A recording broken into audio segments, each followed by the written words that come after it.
Hello everyone, I am here to help you today.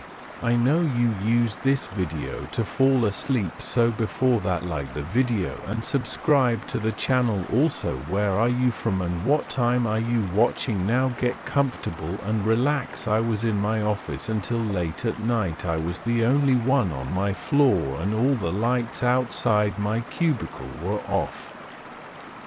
The cleaning staff had already come and gone. There was a quiet hum from the old air conditioning system. I could hear it blowing weak air through the dusty vents. My neck was stiff and my eyes were dry from staring at spreadsheets all night. I had a pile of work that wouldn't finish itself. I tried to concentrate on the computer screen, but the brightness of the monitor seemed too strong against the darkness around me. I leaned back in my chair and looked out the window. Across the alley stood another building. It had the same grey exterior, the same pattern of windows. It used to be part of our company's operations. It had been closed for years. The place looked empty. There were no lights. The windows were covered in dirt from years without cleaning. In the daytime I could sometimes see old desks or chairs stacked inside. At night it was just a dark shape. As I looked at it this time, I noticed something moving behind one of the windows. At first I thought it could be a reflection from a distant street light, but then I saw a shape. It looked like a person walking past the window. The figure paused for a moment and then kept moving until it was out of sight. I sat up straight and rubbed my eyes. I waited another minute. I didn't see anything else. I felt a slight tension in my shoulders. It could have been a trick of the light. I told myself it was nothing. I went back to work. After another hour I stretched my arms and checked my phone. It was close to 9 p.m. Outside the street was quiet. I stood up and walked around my cubicle. I looked out the window again. This time I caught a glimpse of something similar in a window on the floor below the one I had seen before. The same kind of shape. It looked like a person's silhouette moving behind the glass. It was dark, but I could see the movement clearly. The figure didn't stay long. It drifted out of view. My heart rate picked up. I wasn't imagining it. Something was there. I tried to think of a reason. Maybe some maintenance worker was inside. Maybe someone from security had decided to check something over there, but we had moved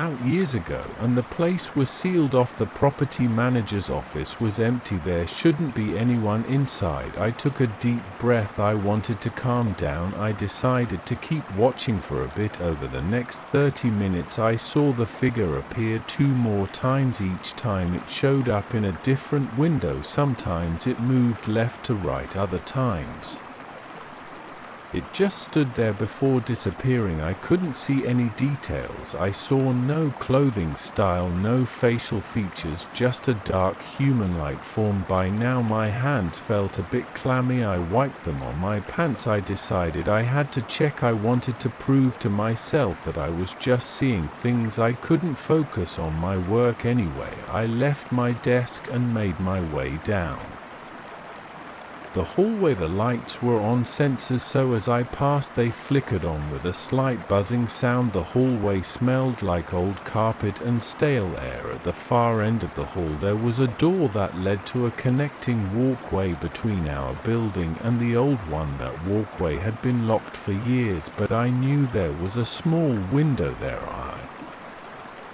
thought I might get a better look inside. I walked slowly, listening to my own footsteps. My shoes made soft thuds on the carpet. I approached the door. It was locked as expected. Through its narrow window I could see the walkway, and beyond it the old building's steel door. There were no lights and everything looked grey in the dim glow of a distant exit sign. I saw no one inside. I pressed my forehead against the glass and cued my hands around my eyes. Nothing moved. I pulled out my keys. I didn't have the key to the old building, but I wondered if I still had the key to the walkway door. Our company never collected some old keys. I tried one, then another. One of them turned. The lock clicked and I Opened the door. The cool air of the walkway came in. It smelled musty. I stepped inside. My heart was beating faster now. I didn't know why I was doing this. I guess I wanted to settle my mind. I walked across the walkway and tried the old building's door. It didn't budge. I shined my phone's flashlight through the small window in the door. I saw a hallway. Inside there was old linoleum on the floor, cracked and dirty. A few chairs were stacked against the wall. There was dust everywhere. My light reflected off old metal fixtures. No sign of movement. I stood there for at least a minute. I listened. I heard nothing, not even the hum of air conditioning. It was silent. My stomach felt uneasy. The silence felt heavy.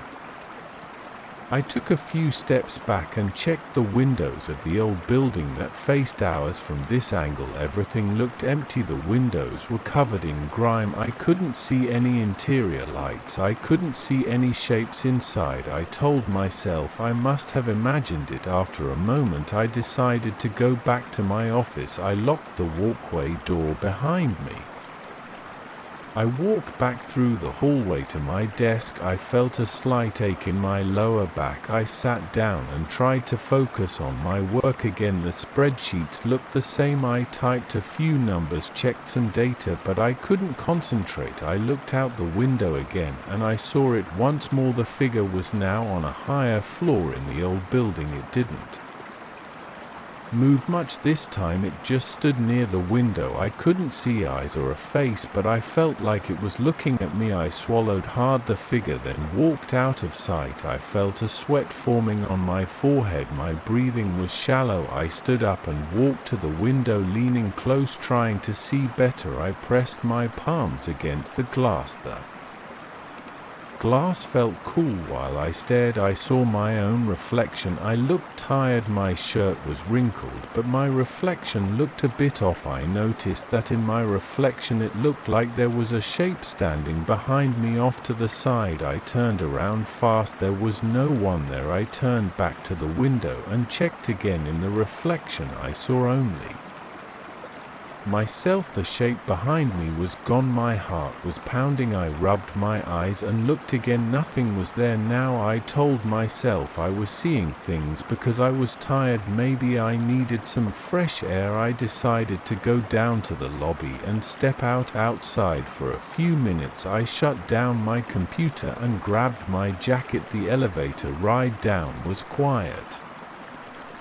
The building's lobby was mostly dark, with only a couple of overhead lights near the security desk. The security guard's booth was empty. Our building's night guard usually made rounds. I didn't see him. I pushed open the glass doors to the street. The air outside was cool. I looked up at the old building from the sidewalk. All dark windows, nothing moved. No sign of anyone inside. I walked around the block once just to clear my head. I listened to the distant sounds of cars on a main road. A street light buzzed. A loose sign rattled in a mild breeze. Nothing strange happened outside. When I got back to the building's entrance, I felt a bit calmer. I decided to finish my work and go home as soon as possible. It was late anyway. Back in the elevator, I tried to relax. My floor was silent. The lights were dimmed. I moved quickly back to my cubicle. I sat down and glanced at the old building's windows. Nothing there. I started working through the last few tasks. After about 20 minutes, I felt more at ease. Maybe I had imagined the figure. Maybe it was my own reflection and my eyes were playing tricks on me. Suddenly there was a short flicker in my overhead light. I looked up. The fluorescent tube sometimes did that. I ignored it. I turned to face the window again. The figure was back. It appeared closer now, maybe in one of the windows aligned more directly with my cubicle. It stood still this time. My chest felt tight. I tried to focus on its shape. It looked like a person wearing dark clothes, but I saw no details. Then the figure moved out of sight again. This was too strange. I decided to record a video with my phone. I positioned my phone's camera at the window and waited. About a minute passed. The figure didn't appear. I cursed under my breath and Lowered the phone, I stood up and walked to the window once more, pressing myself close to the glass. I saw my reflection again. This time my reflection was clear. I could see my tired eyes, my short hair, my loose tie. Then I noticed something in the reflection. The background behind me looked different than my actual office. In the reflection it looked like the lights behind me were dimmer and the layout of desks was off by a few feet. I turned around and everything was normal. I looked back at the glass and now my reflection matched the real room. I felt a dull pain in my stomach. I stepped back and stared at the old building. I noticed one of its windows was now slightly open. I hadn't noticed that before. The windows were supposed to be sealed. I waited to see if anything would happen. Nothing did. The open window stayed as it was. I sat down again. I decided I had done enough work for the night. I shut down my computer completely, packed my bag and got ready to leave. Before leaving, I gave the old building one last look. No figure, no strange reflection. On my way out, I stopped by the walkway door again. I don't know why I bothered, but I wanted to be sure. I unlocked it, stepped inside the walkway and tried the old building's door one more time. Still locked. I shined my phone's flashlight through the window. Inside looked the same as before. Dusty floors, stacked chairs, darkness. I was about to turn away when I noticed something on the floor inside. There were footprints in the dust. They looked recent. They led from the far end of the hall toward the door I was looking through. I brought my face closer to the window, squinting to see better. The footprints were faint, but definitely there. They ended just before the door, as if someone had stood right there, inches from the other side of the glass. I stepped back quickly, my heart racing. I looked around the walkway. Nobody there. The door to my building was closed behind me, but I had the key. I felt warm sweat on my back. My mouth felt dry. I backed up toward my building's door, never taking my eyes off the old building's door. Nothing moved. I tried to breathe quietly. I listened for any sound. There was only silence. I opened the door to my building and locked it behind me, then hurried back down the hallway. The lights flicked on as I passed. I reached the elevator, pressed the button and waited. While I waited, I looked back down the hallway. Everything was still. The elevator arrived and I stepped inside. I pressed the button for the lobby. On the way down, I rubbed my face and tried to steady my breathing. In the lobby, I found the security guard. He was sitting at his desk looking at his phone. I asked him if anyone had been inside the old building next door. He shrugged and said he hadn't seen anyone. He said the old place was locked up. He seemed unconcerned. I nodded and left. I didn't want to explain everything to him. I just wanted to go home. Outside, I looked up at the old building one last time. The open window I had seen before was now closed. All the windows were dark and still. I adjusted my bag on my shoulder and started walking toward my car parked around the corner. My legs felt weak and my hands were shaking slightly. I kept looking over my shoulder at the old building. Nothing changed. It stood silent and empty. I got in my car and locked the doors. I sat there for a moment listening to the engine idle. I checked my phone and saw the time. It was past midnight. I drove out of the parking lot. As I pulled away, I glanced in the rearview mirror at the reflection of the buildings behind me. Everything looked normal. I tried to push the images out of my mind. I wanted to forget what I had seen. I could still feel that tightness in my chest. The idea that someone or something had been watching me felt too real. I gripped the steering wheel and focused on getting home. I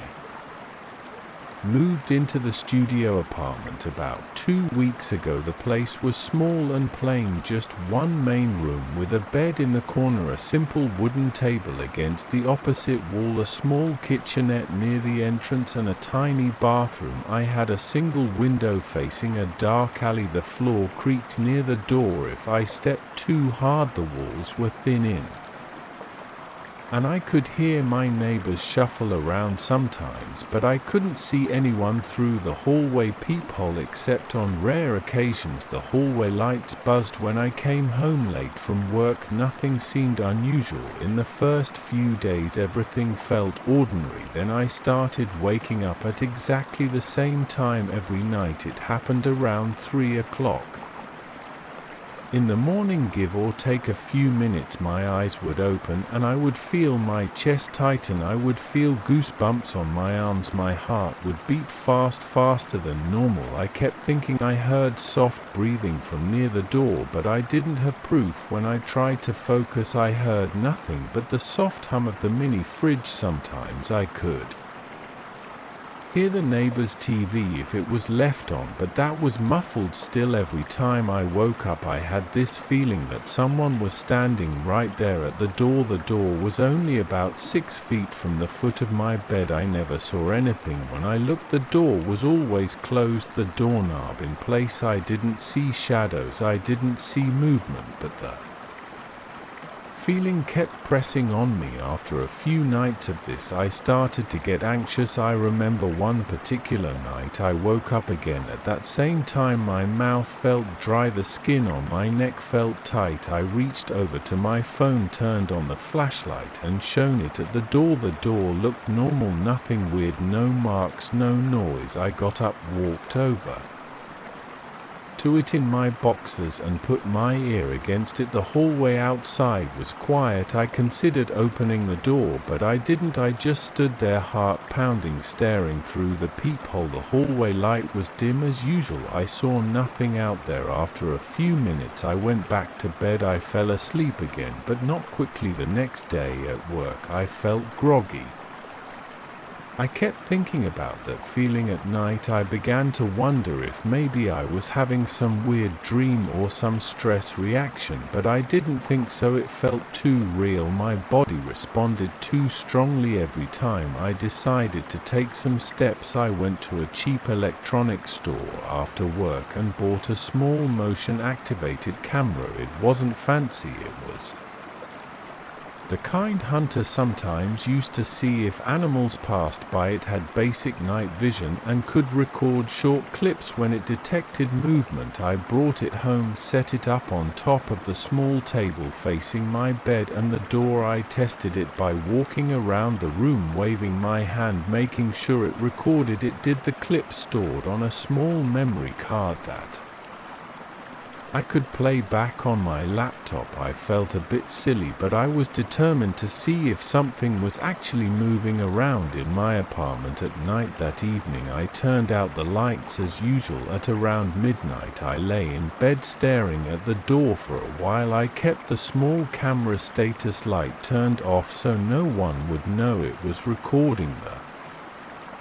studio was dark and I could just make out the shape of the door by the faint glow coming from the window outside. A distant street lamp gave the room a soft weak light. I drifted off to sleep. Eventually my thoughts scattered. I woke up again at around 3 in the morning, the same weird feeling crawling up my spine. I shot up in bed, breathing fast. I didn't know why I felt so panicked, but I did. I couldn't see anything unusual in that darkness. My heart was thumping, my forehead was damp. I reached for my phone and checked the time. It was 3:07 a.m.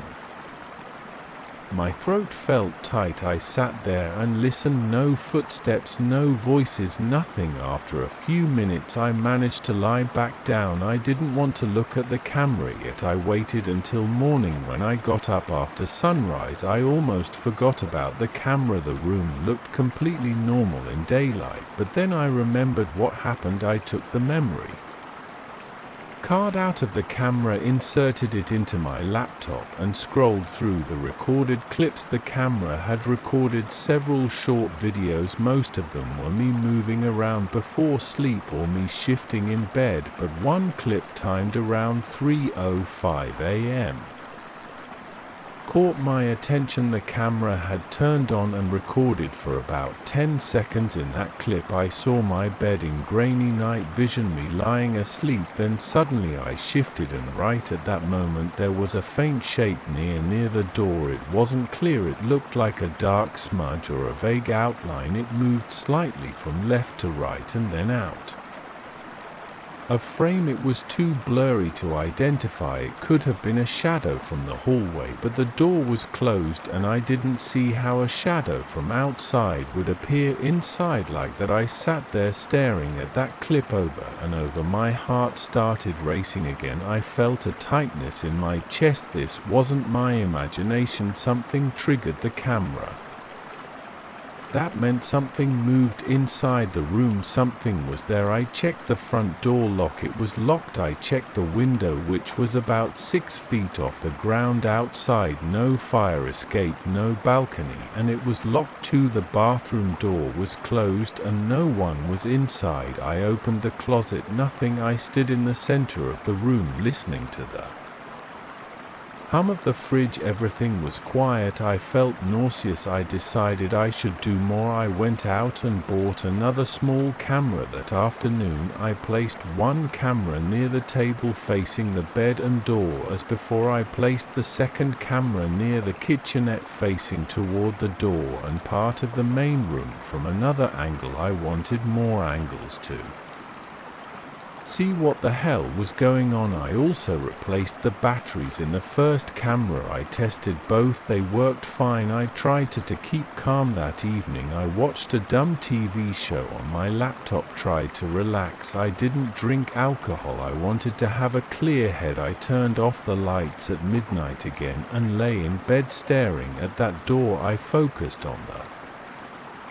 sound of my own breathing, the quiet hiss of distant traffic through the window. I fell asleep eventually. Again I woke up around the same time. I opened my eyes and felt a rush of panic. My heart was pounding in my ears. I could feel sweat collecting at the base of my neck. The room was silent, but I felt a presence. I looked toward the door. There was no obvious shape this time. I didn't see movement. I just felt it. I sat up, reached for my phone, shone the light. Nothing. The door and the walls were bare. The table was where it should be. The kitchenette looked normal. I saw the tiny camera lights off. Everything seemed still. After a while I went back to sleep, but it took a long time. In the morning I checked the footage again. There was a short clip around that same time. Both cameras had recorded something. On the first camera's footage I could see myself sleeping. Then I started to stir. Right before I moved there was this blur in front of the door, like a faint vertical shape that passed quickly. On the second camera's footage I could also see a dark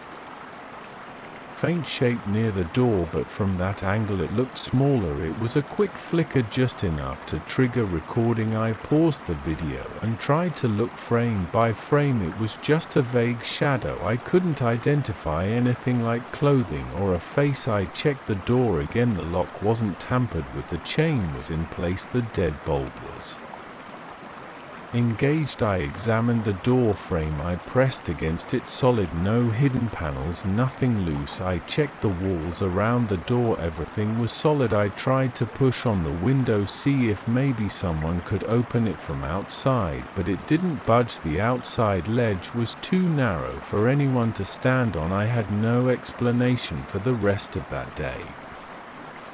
I felt on edge. I tried calling the landlord, but he didn't answer. I didn't want to sound crazy. I just said I had a small issue and wanted to talk. I left a voicemail. I tried talking to a neighbor I ran into in the hallway. He was a guy around my age. I asked him if he'd heard any strange noises at night. He said no. He said he worked late sometimes and hadn't noticed anything unusual. I asked if anyone else had complained about break-ins. He said not that he knew of. I could tell he thought I was acting weird, so I dropped the subject that night. I didn't know what else to do. I locked the door carefully, closed the window, turned off the lights, and lay in bed. I felt dread building up inside me. I was tired but also too wound up. I must have drifted off at some point because right on cue I woke again in the early morning hours. This time my skin felt cold and clammy. I sat up immediately, flicked on my phone's light and aimed it at the door. I jumped out of bed and walked slowly toward it. My legs felt shaky. I reached the door and pressed my ear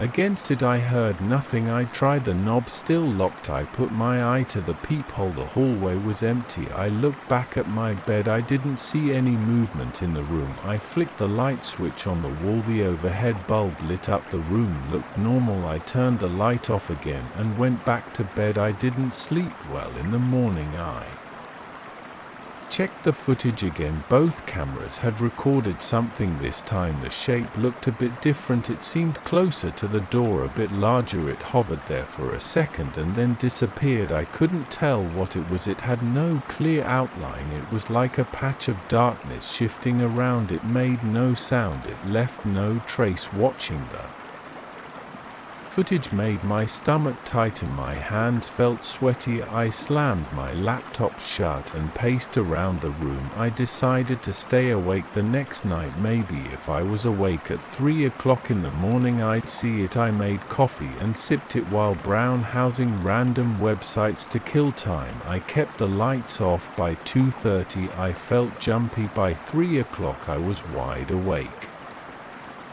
staring at the door, phone in hand. A few minutes passed and I felt that same tension crawl up my back. My shoulders felt stiff. The hair on my arm stood up. I aimed my phone's camera at the door, recording video. I didn't see anything at first, but then out of the corner of my eye something seemed to shift near the lower right side of the door frame. I aimed the light there. Nothing. The feeling got stronger. I breathed through my mouth, trying not to shake. I recorded for a full minute but caught nothing. Finally I gave up and tried to sleep. The next morning I reviewed my phone video. Nothing. The cameras though picked up the shape again. This time it lingered a bit longer, maybe 2 seconds. I saw it hover near the door as I lay awake in bed. It was there even though I didn't see it with my eyes. This freaked me out. I couldn't figure out what was happening. I thought about calling the police, but what would I say? There was no sign of a break-in and I had no clear evidence of a person. It was just a weird shadow. I couldn't call a friend and tell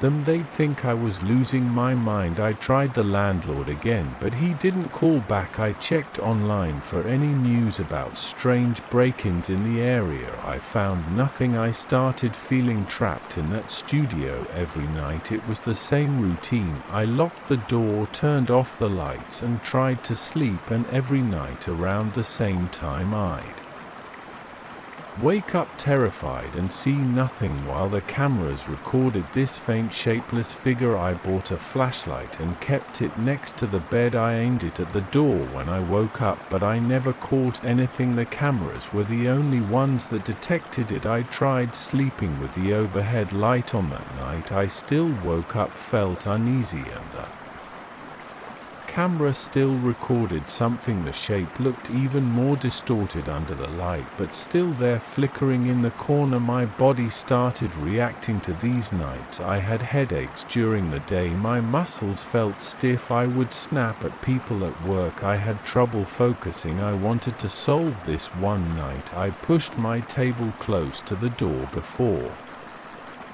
going to sleep, so if anyone tried to come in they'd have to move the table. In the morning the table was still in place. No one had touched it, but the cameras caught the shape again near the top of the door, this time as if it hovered above it. Another night I set up an old phone as a third camera on the windowsill facing the door from another angle.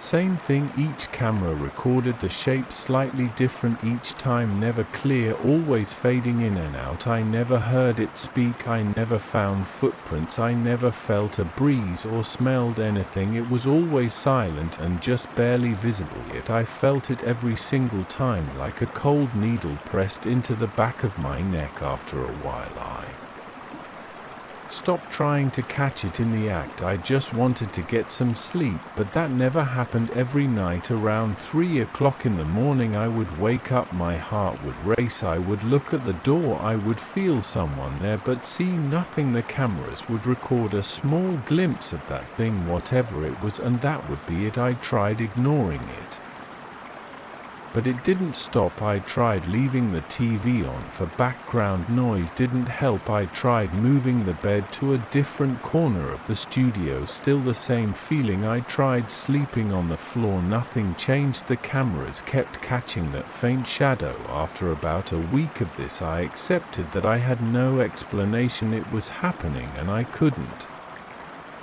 make it stop. Now I still live here, the shape still appears almost every night. I still wake up at the same time, I still feel my heart pound when I look at the door. I still play back the footage in the morning, and there it is, moving slightly, fading in and out, leaving me with no answers. I keep the door locked, I keep checking the window, but I find nothing that would explain it. I've stopped calling the landlord, I stopped telling anyone. It's just me living with whatever this thing is, and I have no idea what it wants. I moved into the house on a Saturday morning. I had boxes piled up in the front hall and old furniture wrapped in plastic scattered across the living room. The place smelled stale, like it had been shut for a long time. The windows were dusty and there were uneven floorboards in some rooms. There were a few spiders in the corners. The paint on the walls was chipped and the wiring seemed old. The attic was above my bedroom. I knew this from the layout the realtor gave me. I had not gone up there yet. I planned on checking it out.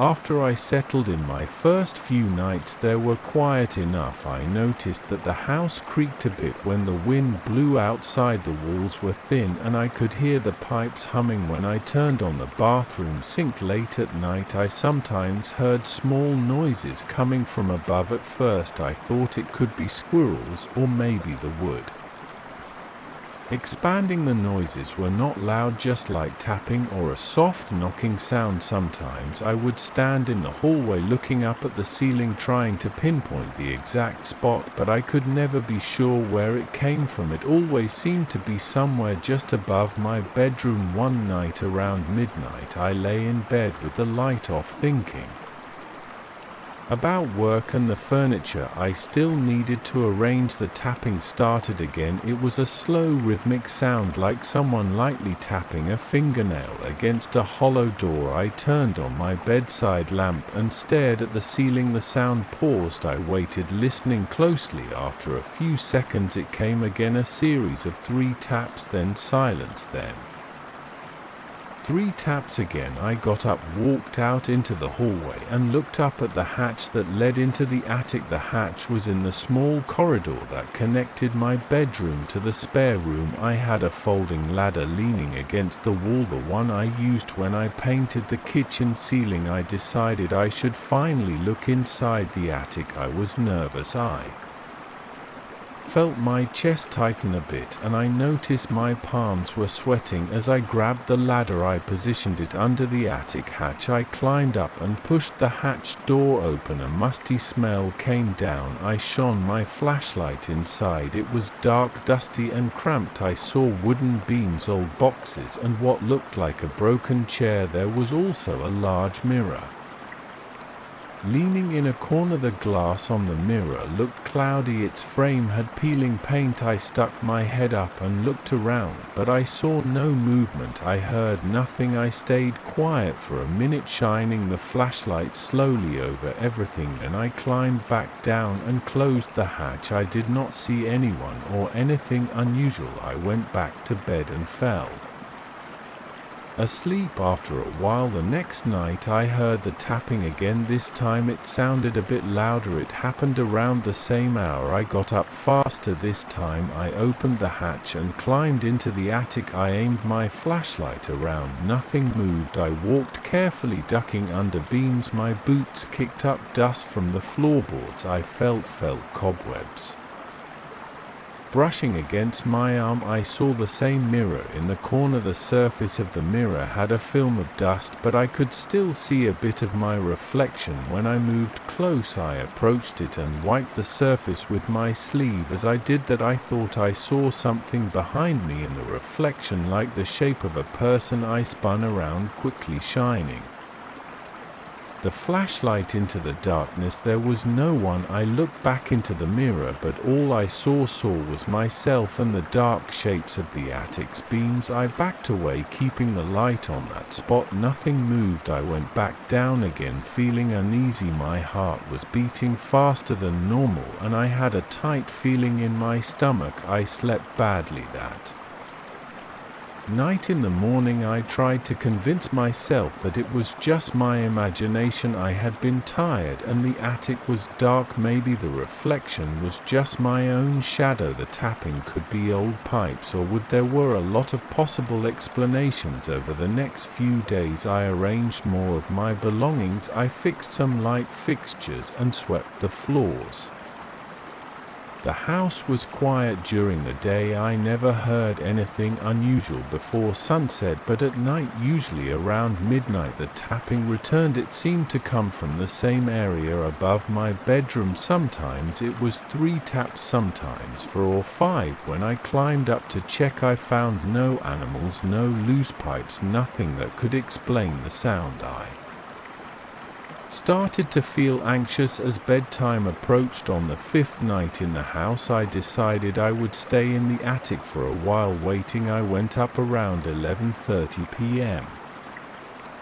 with a flashlight, a small chair, and my cell phone. I set the chair facing the mirror. The mirror was in the far right corner, leaning against a sloping part of the roof. I sat about 6 feet away from it. The attic was silent except for a slight humming sound from the distant traffic outside. I waited, breathing slowly. My back felt stiff and the dust in the air made me want to sneeze. I tried to stay calm and alert. Around midnight, I heard a soft tap. It came from somewhere behind me. I turned, shining the flashlight, but I saw only boxes and a bundle of old cables. I heard another tap, this time in front of me. I looked at the mirror. I felt a sudden chill on my arms. I got up and approached the mirror, leaning forward to inspect it. As I shone the light on it, I saw a reflection that did not match what was behind me. Behind me, there should have been an old box and a wooden beam. In the reflection, I saw a person's shoulder and part of a head. The shape looked solid. I could see what looked like dark fabric. I spun around. There was nothing there, just empty space. I felt panic rising. My breathing got faster and I stood very still, listening. I took a few steps backward away from the mirror. I tried to calm down. I checked my phone for a signal. I had a weak signal, but I could call someone if I needed to. I did not know who to call. The police would not care about some strange reflection in an old mirror. I was not sure what I had seen. It could have been a trick of the light. I decided to cover the mirror. I found an old sheet in one of the boxes. It smelled like mold. I shook it out and draped it over the mirror's frame. Then I went back downstairs, closed the hatch, and locked my bedroom door. I did not sleep well. I felt restless and my throat was dry. In the morning, I tried to ignore it. I told myself I might have been half asleep that night. I heard the tapping again. I tried to ignore it. I stayed in bed holding my pillow. The tapping got louder, then stopped. I went to the kitchen, grabbed a small knife and held it while I listened. There was no more tapping. I waited a few minutes, then put the knife down. I felt ridiculous holding a knife. I was not in any immediate danger. I just felt unsettled. The next evening, I decided to face it again. I went up to the attic earlier, around 10 p.m. I wanted to see if anything had changed. I climbed up quietly. When I shone the flashlight around, I saw that the sheet I had placed over the mirror had slipped off on one side. It was still covering most of the mirror, but one corner of it was pulled back. I had draped it securely, so it was strange that it had slipped. The attic windows were sealed and I had not felt any strong drafts. I approached the mirror and fixed the sheet. I took my time making sure it would not slip. I then walked around the attic checking for any openings, loose boards or animal droppings that might explain the noises. I found nothing unusual. It was just old boxes, some old furniture parts and dust. I left the attic and went back to my bedroom. I lay down and stared at the ceiling. At midnight the tapping started again. This time I jumped out of bed, grabbed my flashlight and climbed up. I wanted to catch whatever was causing this. I opened the hatch. As soon as I stuck my head inside, I heard a rustling sound near the mirror. I pulled myself up fast and aimed the light. The sheet was halfway off the mirror again. I froze. I had just fixed it. I approached the mirror slowly. My heart was pounding. I could feel sweat on my forehead. I reached for the sheet. Suddenly in the reflection I saw a face. It had eyes and a mouth. The eyes looked focused on me. I saw short hair and a neutral expression. I felt my legs tremble. I turned around quickly. Nothing was there. I turned back to the mirror. Now I only saw my own face in the attic behind me. I took a step back and almost tripped over a box. I was breathing through my mouth, trying to stay calm. I decided to speak out loud. I said, "Who is there?" My voice sounded shaky. I waited, but I heard nothing. I walked backward until I reached the hatch. Then I climbed down, closed it, and pushed a heavy box on top of it. I wanted to block it off. I could not think of a better solution at that moment. I sat in my bedroom chair for about an hour just staring at the ceiling. I did not want to sleep. Around 2 a.m. I finally lay down. I kept the lamp on. I dozed off after a long time. For the next few days I avoided the attic. The noises above continued every night. I tried to watch TV, use my laptop, and ignore it. I started considering leaving the house at least for a while, but I had nowhere else to stay. I had just moved and my budget was tight. I also felt I needed to understand what was happening. Maybe there was a logical explanation. On the following Saturday, I decided to record what was happening. I set up my phone's camera in the attic during the afternoon and left it there facing the mirror. I left the sheet off this time so I could capture anything unusual. At midnight, I heard the tapping again. I stayed downstairs pretending to ignore it. In the morning I climbed up, grabbed my phone and checked the recording. The video was long and showed only darkness. At first I advanced through it. At around midnight in the video's timeline I saw the sheet start moving on its own. It slipped down slowly. After a few minutes it stopped. Then the phone's image showed a faint shape moving across the frame, just a slight shift of shadows. It was hard to identify. When I paused the video, I saw something that looked like a shoulder passing in front of the camera. It was hard to make out details. There was no sound other than my own steps. When I left earlier, I felt a chill. Something was definitely happening. I went back up later that day with a screwdriver and some nails. I decided to remove the mirror, or at least move it to another part of the house. I gripped the side of the mirror and tried lifting it. It was heavier than I expected. I managed to tilt it forward. Behind it I saw a small gap in the wall. The gap looked like a hidden compartment. I shined my flashlight inside. There was a folded blanket and an old jacket in there. The jacket looked dusty and worn. I pulled it out carefully. It smelled old and damp. I placed it on the floor. I reached back inside but found nothing else. I lifted the mirror again, intending to carry it out, but as I pulled I felt sudden resistance. It was as if someone was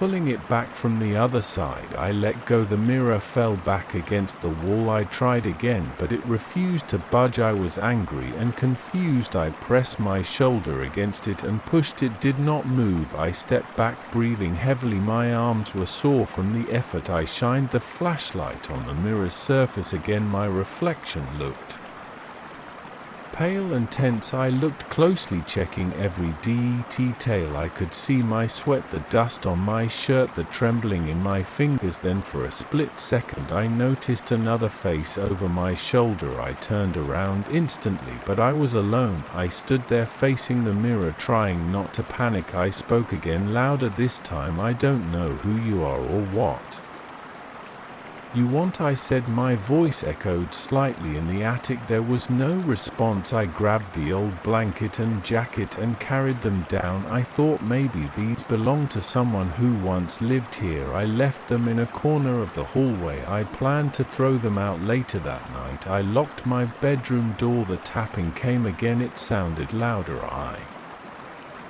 put on headphones and tried to ignore it. After a while it stopped. In the morning I checked the attic again. The mirror was still there, leaning against the wall. I did not see any faces this time. I did not hear any noises. I placed a heavy dresser under the attic hatch just in case. I did not want to be surprised again. Over the next week I still heard tapping at night, but sometimes it was softer, sometimes it was louder. I never saw the figure in the mirror as clearly as before. Sometimes I noticed slight movements on its surface, but when I looked directly I only saw myself. I tried spending less time thinking about it. I focused on cleaning the rest of the house. I fixed a broken window latch. I replaced some light bulbs. I tried to move forward with my life inside this place. I still do not know who that figure was. I have not tried to break the mirror or do anything drastic, but I have considered it. For now I am just living with it. Sometimes I wake up in the middle of the night and hear a few taps. I think about that face I saw. I get up, drink some water and wait until I feel calm. So far nothing has harmed me. It is just unsettling. The attic remains as it is and the mirror is still up there, covered with a sheet that does not always stay in place. I still see no reason for what is happening. It might continue as long as I live here. I never found a neat explanation. I never found any records or papers that would clarify it. I have stopped trying to force answers. I keep a flashlight and a hammer in my bedroom drawer just in case I need them. The tapping still comes at night. Sometimes I wake up sweating, remembering that face behind me. Sometimes I think I should leave this house, but for now I stay. The old attic is above me. With that mirror and whatever else is there, I go on with my daily life and trying not to think about it too much. I started my walk a little after sunrise. I remember the sky being clear and the air feeling cold on my face. I took the same trail I always took, a narrow dirt path that ran through a patch of dense forest behind the old campground. Normally I never ran into other people at early. I like the quiet. That day I noticed something off. As soon as I passed the row of tall pines on the left, I heard low voices. At first I thought it might have been the wind or maybe some hikers far ahead. I slowed down and listened. The sounds were coming from the trees on both sides, but I did not see anyone. The whispers were soft, but they did not fade when I stopped walking. When I started walking again, they seemed to get louder. I tried to ignore it. I took a deep breath and looked back at the empty trail. There was no one behind me. I could see clear footprints, my own from when I first came in, and a few scattered pine needles on the ground. Nothing else, no movement, just my footprints and the damp soil. Yet the whispering did not stop. The voices sounded very low, almost like a soft breath right behind my ears. They were words I could not understand. I could not pick out a language. They were more like quiet breaths shaped into strange sounds. I walked forward. The trail was straight for about 30 feet, then it curved sharply to the left. As I approached the bend, the whispers grew louder. They seemed to move with me, staying just out of sight. I stopped again and turned around slowly. I stood still, listening, scanning the trees. I saw the morning light between the trunks, patches of moss, damp leaves, and the rough bark. I saw no movement except for a squirrel darting up a tree far off to the right. I heard my own breathing, uneven and shallow. I noticed that my hands felt cold and my fingertips were a little numb. The hairs on my arms stood up. I tried to speak. I said hello. My voice sounded strange in the quiet. The whispers paused for a second, but then they started again. I could not pinpoint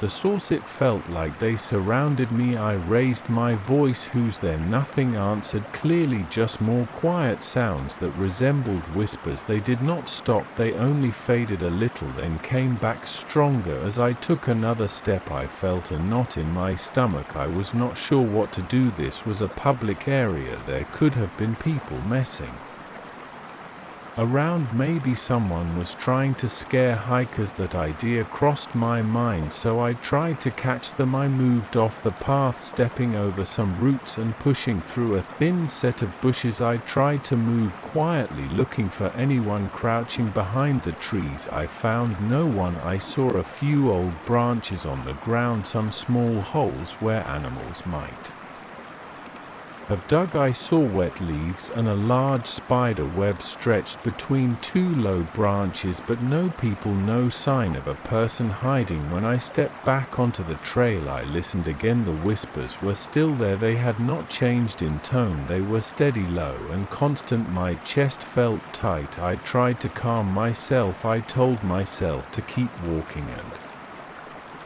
see if it eventually stopped. I walked another few yards. The forest looked normal. The path was a bit muddy from rain the night before. My boots sank slightly as I stepped. I kept my eyes straight ahead. The sunlight filtered in, but the forest still felt dim under all those leaves. I moved at a steady pace, but every few seconds I glanced over my shoulder. No one was there, just an empty trail behind me. The way I had come, the whispers seemed to react to my movements. When I walked faster, they got louder. When I slowed down, they softened. They never went completely silent. They never sounded friendly or angry. They just sounded neutral but persistent. That bothered me. I could not figure out what they wanted. I tried talking again. I said, I know someone is out there. My voice shook a bit. Can you just stop? This is not funny. I waited, but the whispering continued. No response, no laughter, no running footsteps, nothing. My breathing got heavier. I felt a light sweat forming at the back of my neck. I ran one hand through my hair and noticed my hand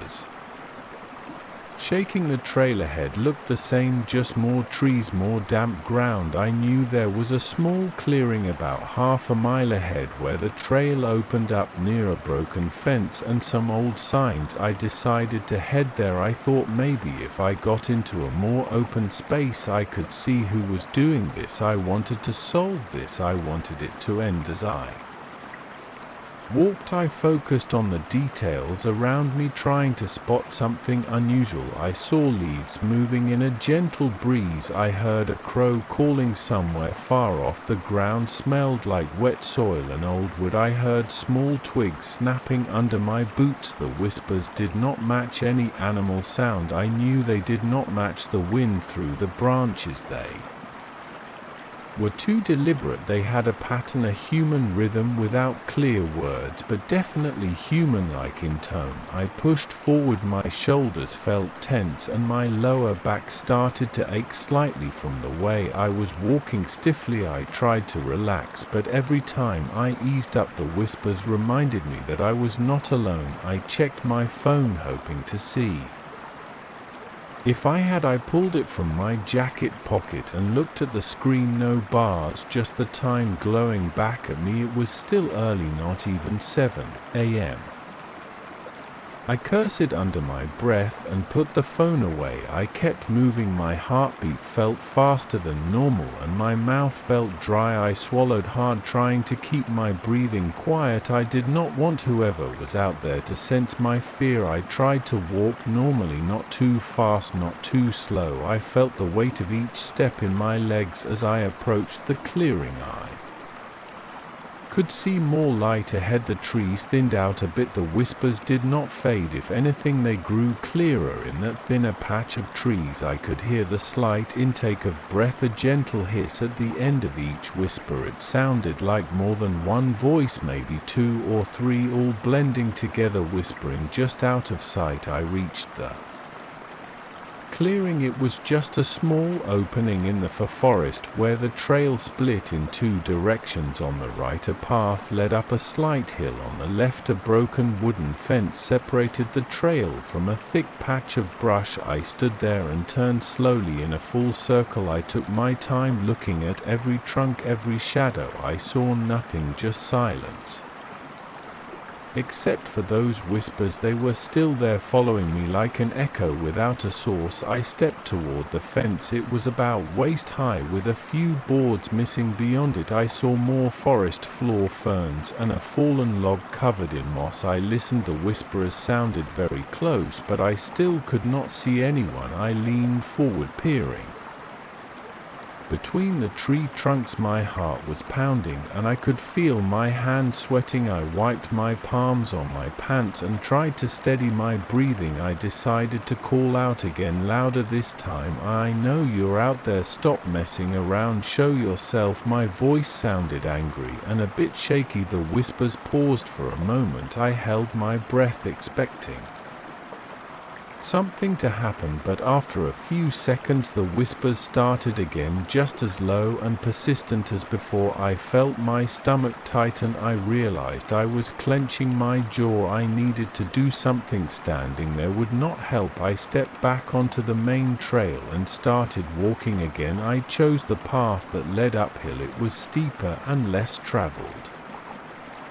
but I thought maybe I could get a better vantage point from higher ground. The dirt was loose under my boots and I had to be careful with my steps. I grabbed a tree trunk to steady myself. As I climbed, I felt the rough bark under my fingers and a bit of moisture from the dew. Halfway up the slope, the whispers grew louder again. They stayed behind me, always behind me. Every time I turned I saw nothing, just emptiness. The forest looked the same in every direction. I felt a growing sense of frustration mixing with the fear. I wanted to catch whoever was doing this. I wanted to know why they were following me and whispering instead of talking like a normal person. As I climbed higher, I noticed that the air felt thinner. My breathing got heavier and my legs felt a little sore. I forced myself onward. The trail narrowed and I had to watch my step around some exposed rocks. I kept scanning the trees. The bark was dark with moisture and the ground was covered with brownish needles. Every time I turned around I looked carefully at the pattern of trunks and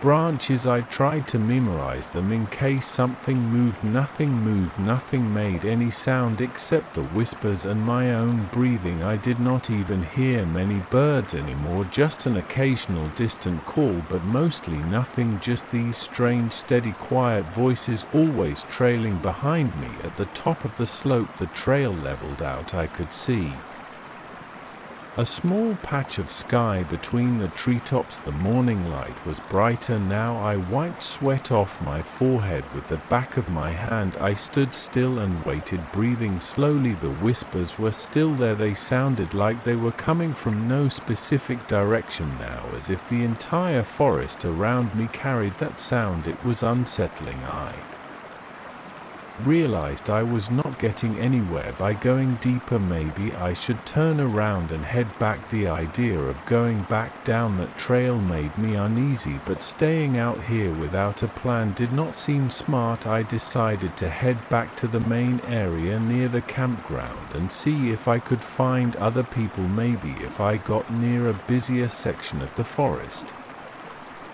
these whispers would stop. I turned around and started walking back down. The slope was tricky. I leaned back a little, careful not to slip. The mud stuck to my boots. My footsteps sounded loud compared to the whispers. I tried to ignore the sounds and focus on getting down safely. Halfway down I paused to catch my breath. The whispers never left. They hung In the air, like a constant reminder that I was being watched, I continued until I reached the clearing again. I looked around, hoping to see another hiker, a jogger, anyone. It was still empty. The trail leading out of the forest was a good 20 minutes walk. I started walking that way. I decided to push through and get out of this place. I kept my eyes on the path ahead. The ground was still damp and I felt a slight chill despite my body feeling warm from the exertion. The whispers seemed to follow as I moved forward. They remained behind me, always at the same distance. I tried to trick them. I suddenly spun around, expecting to catch someone behind a tree. I saw only trunks and leaves, nothing else. My heart sank a bit. I felt a lump in my throat. This was not normal. Even if someone was pranking me, they would have to be incredibly good at hiding and moving silently. And how did they keep making that whispering sound without me seeing their lips move or their shadow shift? I shook my head and kept going. I stepped over some exposed roots and tried to pick up my pace. My boots squelched in a small puddle. Water splashed onto my pant leg. I barely noticed. I just kept moving, hoping the exit was near the forest floor, and the dense trees made it hard to get a sense of distance. But I had walked this path many times before. I knew that eventually it would open up near a gravel road. Once I reached that gravel road, I would be close to the parking area and the entrance. I would feel safer there. As I pressed on, the whispers continued. They never changed in tone or volume, just matched my speed. When I moved quickly, they stayed loud. When I slowed, they quieted slightly. They seemed linked to my motion. I tried stopping completely again. I held my breath and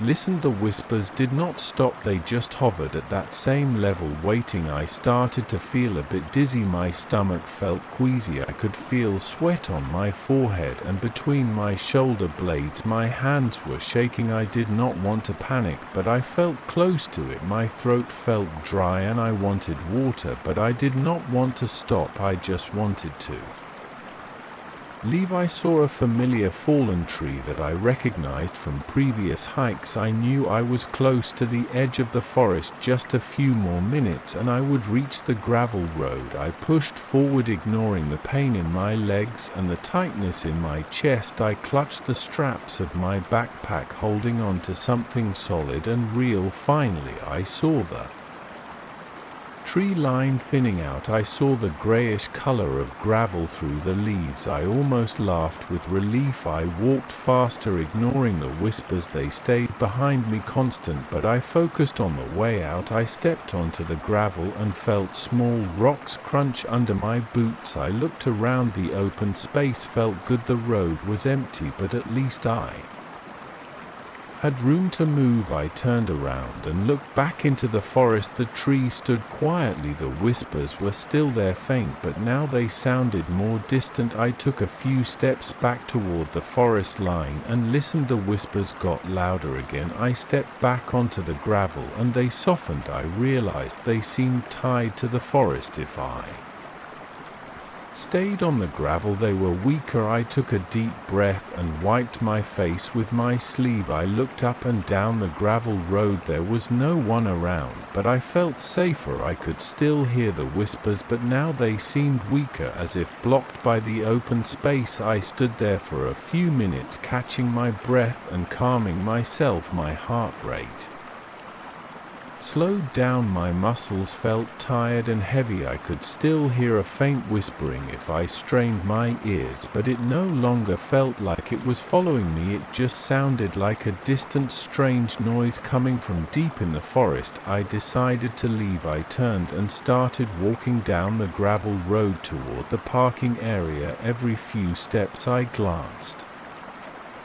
back, half expecting something or someone to appear at the edge of the trees. No one did. The morning light felt warmer out there. I could smell something fresher in the air, maybe just the open breeze instead of damp forest floor. My shirt clung to my back and my legs felt shaky, but I kept going. I just wanted to reach my car and get away. As I walked The whispers faded more and more. After a few minutes I could no longer hear them at all. All I heard was the crunch of gravel in my own footsteps. I reached the parking area. My car was there, the only one. I opened the door and got inside. I locked the doors and sat still for a moment, breathing quietly, feeling the steering wheel under my hands. I looked in the rearview mirror. I saw nothing unusual, just empty road and trees beyond. I started the engine and pulled away. My hands were steady now and my breathing was normal. My throat still felt dry and my clothes still felt damp with sweat, but I was safe. The whispers stayed behind in that forest. I did not know what they were or why they followed me, but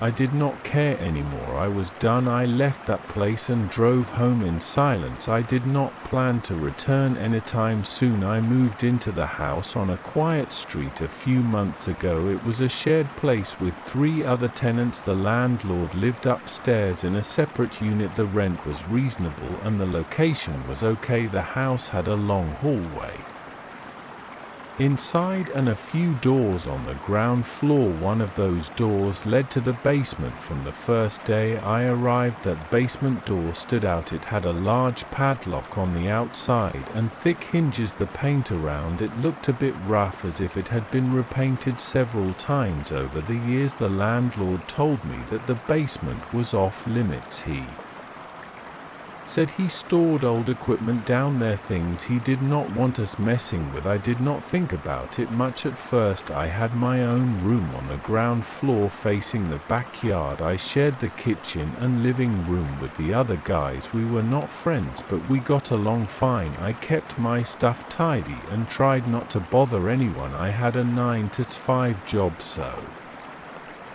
I was not home very often during the day. At night I would come back, eat something, and then hang out in my room. Sometimes I watched TV in the living room, and on a few occasions I noticed that basement door. It was always locked. The padlock looked old but solid. A few weeks after I moved in, I started noticing something strange about that door. There were scratch marks on the lower part on the inside. I saw them one day when I came home early, and the door to the basement was slightly ajar. I do not know why it was open. Maybe the landlord had gone down there for some reason and forgot to lock it completely. I only noticed because I walked down the hallway and saw a thin sliver of darkness through the crack. Curious, I approached. I pushed it a bit and the door did not budge much because the padlock was still in place on the outside hinge but loose. I looked through the gap and saw scratch marks on the wood. They were small, shallow, but there were many of them, one over the other, forming this uneven pattern that looked like something had been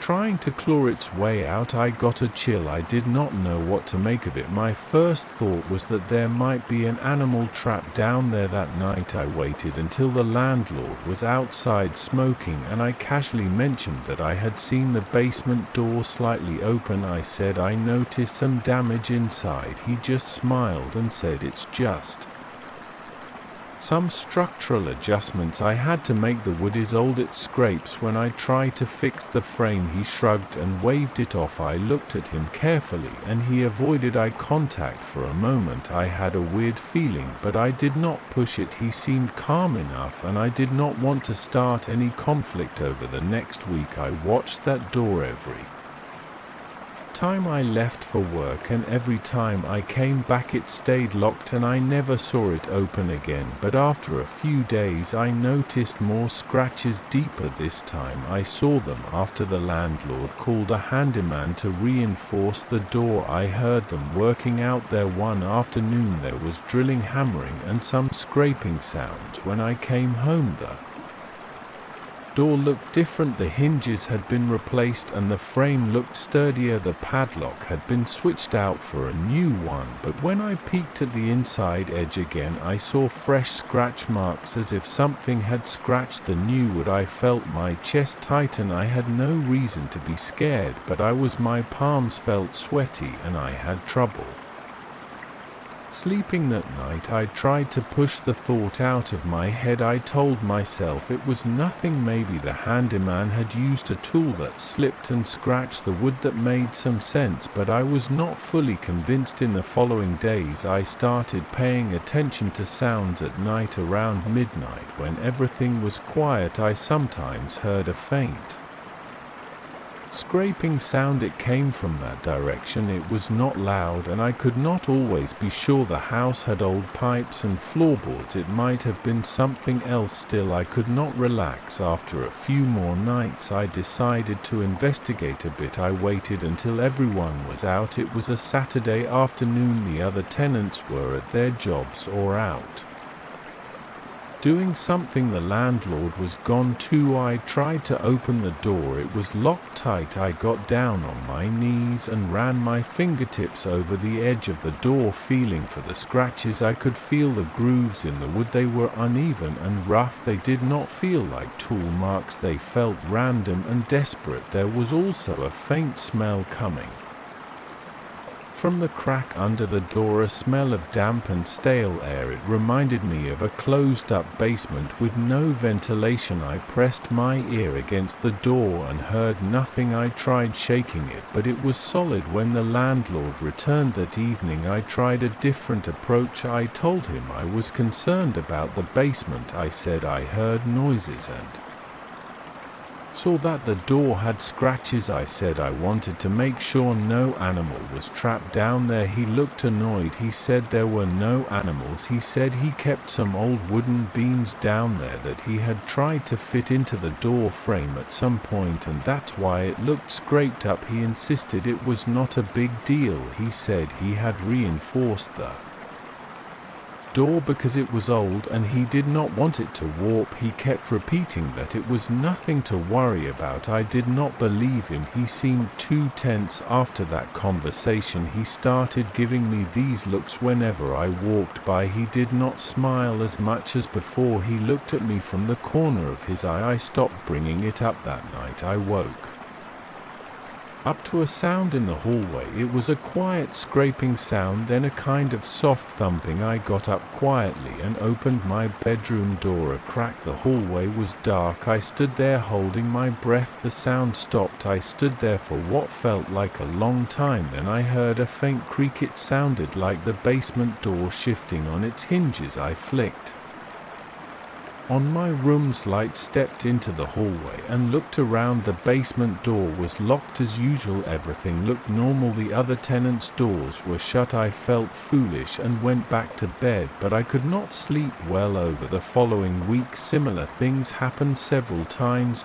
I heard scratching, sometimes louder, sometimes quieter. Once I thought I heard a muffled sound like a low growl, but I was not sure. It could have been my imagination. Still, the marks on the door kept appearing. I noticed some on the inside of the frame. I could see fresh wood shavings on the floor a couple of times, tiny bits that were easy to miss. The landlord claimed he had not touched the door again. The handyman never came back. I started feeling uneasy in the house. I spent more time out with friends after work just so I would not have to sit in that hallway and think about the door. When I came home late, I would hurry to my room. I avoided walking close to the basement door, but every time I passed it, I felt a tightness in my stomach. I made an excuse to check the heating system in the basement once, but the landlord gave me a firm no. He said the heating system was separate and nothing for me to worry about. His tone was sharper now. He told me not to mess with things that did not concern me. One evening I decided to try something else. I set my phone on video mode and propped it up in the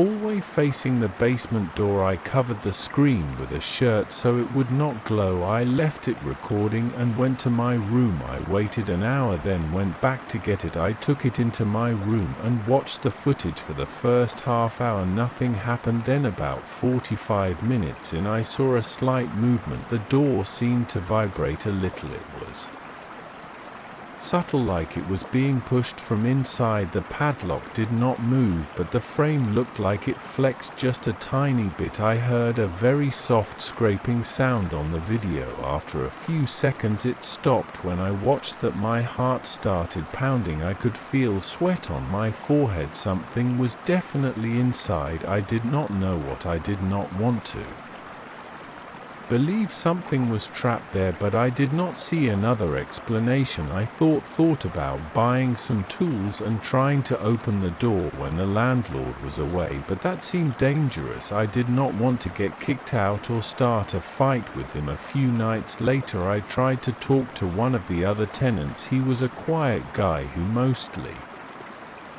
kept to himself. I asked him if he ever noticed anything strange about the basement door. He looked at me for a moment and then said he never paid attention. He said he worked long hours and did not care what the landlord kept down there. He seemed uncomfortable, like did not want to get involved. I let it go. I tried to ignore the door for a couple of weeks. The landlord seemed calmer when I stopped bringing it up. I focused on my work. I tried to sleep better, but the scratching did not stop. Sometimes late at night I would wake up and hear it. It was not every night, but enough to keep me on edge. I felt my stomach tense every time my heart would beat fast. I would hold my breath and listen. Sometimes it stopped quickly. Other times it went on for a few minutes. I never heard anyone else react. Maybe the others slept through it or just did not care. Then the landlord reinforced the door again. I came home one day and the entire frame looked thicker. He must have installed extra wood or metal inside. The padlock was bigger. The hinges looked heavier. The scratches were gone because he repainted it. For a few days everything seemed quiet. I thought maybe whatever was inside had stopped trying to get out. I almost relaxed, but about a week later I saw new scratch marks. This time they were smaller, but they were there. I also noticed the bottom of the door frame had a slight gap, as if something had tried to push outward. There were tiny splinters on the floor again. I felt my throat go dry. I thought about confronting the landlord directly, but I did not want to cause trouble. Instead, I decided to try a different approach. One night I waited until late when the house was silent. I put on some old clothes and took a flashlight. I approached the door and knelt down. I shone the flashlight at the bottom gap. The gap was small, but I could see darkness beyond it. The smell was stronger now. It smelled musty, like wet earth and old wood. I could feel a cool draft coming from inside. I tried to poke a small metal ruler through the gap just to feel what was inside. It hit something solid after a few inches. Then I heard a scratch much louder. This time it came from inside, right near where I was poking. I jerked my hand back, stood up and stumbled away. My heart was racing. I could feel the hair on my arm standing up. I backed away and went to my room, locked the door and lay on my bed staring at the ceiling. I heard one or two more faint scratches after that. Then silence. The next morning the landlord knocked on my door. He looked angry. He said, "Don't mess with the basement, I'm serious." I did not ask how he knew. Maybe he heard me, or maybe he saw the flashlight beam under the door. I just nodded and said okay. He stared at me for a few seconds and then left. I felt embarrassed but also scared. He knew I was suspicious. That night I could not sleep. I kept thinking about what was behind that door. It could be an animal, maybe a large dog or something else locked inside. But why would he keep it locked up down there? Why scratch at the door? It did not sound like it was being fed or let out. It never cried or made any noise except scratching. It never escaped. The landlord always kept the door locked. I had no explanation. I thought about leaving, but I had nowhere cheaper to go at that moment, and my lease still had months left. Over the next days I slept lightly. Every small noise woke me up. Sometimes I would sit in the living room during the day staring at that door, waiting for something to happen. Nothing ever happened while I watched, but at night when everything was quiet I would hear faint sounds. It never got any worse than that, but it never stopped either. I tried recording audio one night, placing my phone near the door and letting it run for hours. When I listened the next day I heard faint scratching at random intervals, sometimes a few soft thumps like something pushing against the wood. The landlord never admitted anything. He started avoiding me. The other tenants seemed to mind their own business. No one wanted to talk about it. No one wanted to get involved. I felt alone. I felt tense all the time, worried that something would break through that door, that I would do something stupid and get kicked out. I ended up living in that place for several more months. The scratching never stopped. The door stayed locked. The landlord made more repairs, adding more layers of wood and metal. The smell never went away. I kept all this to myself. I waited out my lease. On my last night there I sat in my room listening. The scratching continued steady and quiet. I never found out what caused it. I never saw anything come out. I never saw inside that BAS basement. I do not know if anyone else ever tried to open it. I packed my things and left the next morning. The landlord barely said goodbye. I never asked him again. I never got an explanation. I can still remember the sound of those scratches, though it never left my mind. I remember that evening clearly. It was early fall and the sky had a dim orange glow. The air felt cool. I was jogging in the park near my neighborhood. This park sits on the edge of a quiet suburb. It has a few benches, some scattered trash cans, a small duck pond and a paved path that loops around. There's a line of bushes along one side and a couple of lamp posts that only turn on after dark. Nothing special. I'd been running there for a few weeks to keep my mind off work. My shifts had been long and tense, and running helped me calm down. I never expected anything strange. Everything always felt normal there, safe enough, nothing out of place. That night I started my jog just before sunset. By the time I reached the far side of the loop the sky had gotten darker and there were fewer people around. I saw an older man walking a small dog about 20 yards away. He was heading toward the parking lot. I saw a young woman doing some stretches at a pull-up bar near the entrance. Besides them, not many people. I like that. I didn't enjoy crowded spaces. I just wanted a quiet run. I was at a slow, steady pace, breathing through my nose, relaxing my shoulders. Everything seemed fine. I passed one of the benches. It was old with chipped green paint and a couple of scratched initials on the side. I'd seen it many times, but this time I caught a glimpse of something moving underneath it. It was fast, a sudden shift of a shape. It wasn't a small animal like a squirrel or a rat. It was bigger, too big to be a cat. It had a humanized shape. I saw what looked like a shoulder or maybe a back and some sort of arm bending in a strange way. I slowed down. My heart thumped harder, not from running but from confusion. I wondered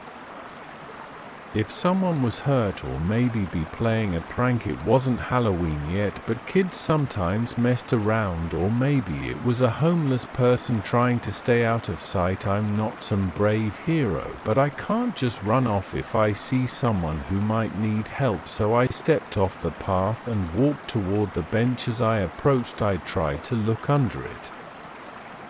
The light was weak, but I could still see. I crouched a bit, careful not to stumble. The grass felt damp. The smell of the nearby pond drifted by, kind of stale and earthy. I saw the shape move again, fast. I noticed that it moved on all fours, but not like a normal person crawling. Its limbs bent in ways that didn't look right. The joints stuck out at angles that made my stomach tighten. There was a scraping sound against the dirt. Its head turned toward me, but I couldn't see its face clearly, just a suggestion of dark eyes and tight skin. Before I could say anything, it shot forward. It didn't stand up, it just crawled at high speed toward a storm drain on the edge of the park's small gutter system. I Only got a quick look. The thing wore something loose, maybe torn clothing or rags. Its movement was jerky and quiet except for the scrape of its hands or feet on the ground. It reached the drain cover, lifted it with one hand and slipped inside. The metal cover dropped back with a dull clang. I stood there, my mouth open, my heart hammered. I felt sweat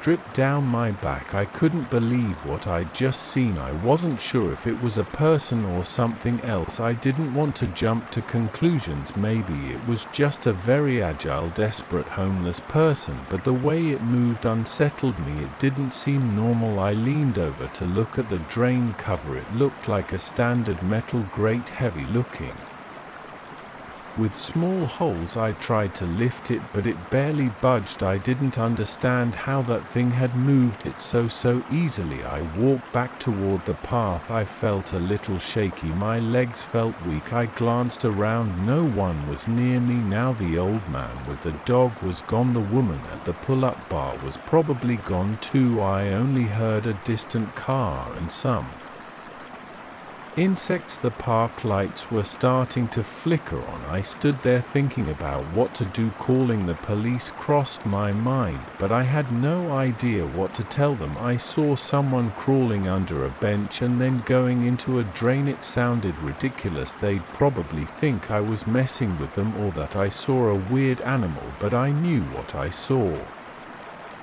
looked human or close to it. I decided to head home. I jogged back at a faster pace, my eyes scanning every bench and corner. I kept imagining something rushing out from behind a trash can. Nothing else happened on my way out, though. I got to my car, sat inside for a moment with the doors locked and tried to calm down. My breathing was loud in the quiet car. I wanted to forget about it, but I couldn't. At home I took a shower and tried to eat something simple. My stomach felt tight. I kept replaying the scene in my head, the way it moved, the way it lifted that heavy cover so easily. I barely slept that night. I kept hearing that faint scraping sound in my head. The next day at work I was distracted.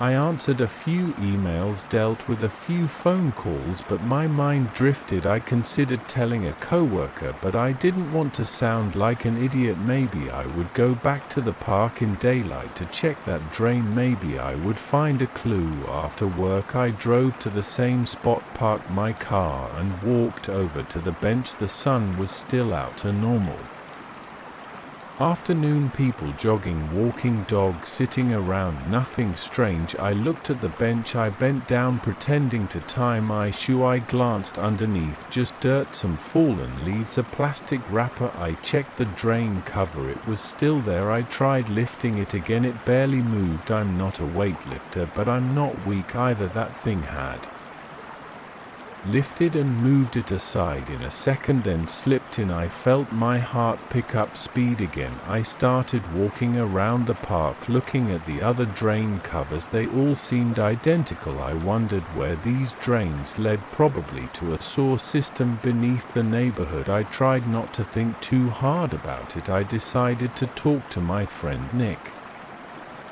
about it. Nick lives a few blocks away and knows a lot about the area. I called him and told him I needed to talk in person. We met at a cheap pizza place nearby. We grabbed a table. The place smelled like cheese and garlic. It was about half full. I lowered my voice and told him everything. He stared at me, his expression flat. He asked if I was tired or had been drinking. I said no. He asked if I was sure it wasn't a raccoon or something. I said it was definitely bigger, human-shaped, and it lifted that grate. He shook his head. He said he never heard about anything like that. He suggested I call the cops if I saw it again. He looked uneasy. We didn't talk much after that. I felt frustrated. I knew what I saw, but I had no proof. I went back home thinking I should just leave it alone. Maybe it was some weird encounter that would never happen again, but I couldn't stop thinking about it. The next few days I avoided the park. I ran on a treadmill at the gym. I tried to pretend nothing happened, but every night before sleeping I felt that same tension. I kept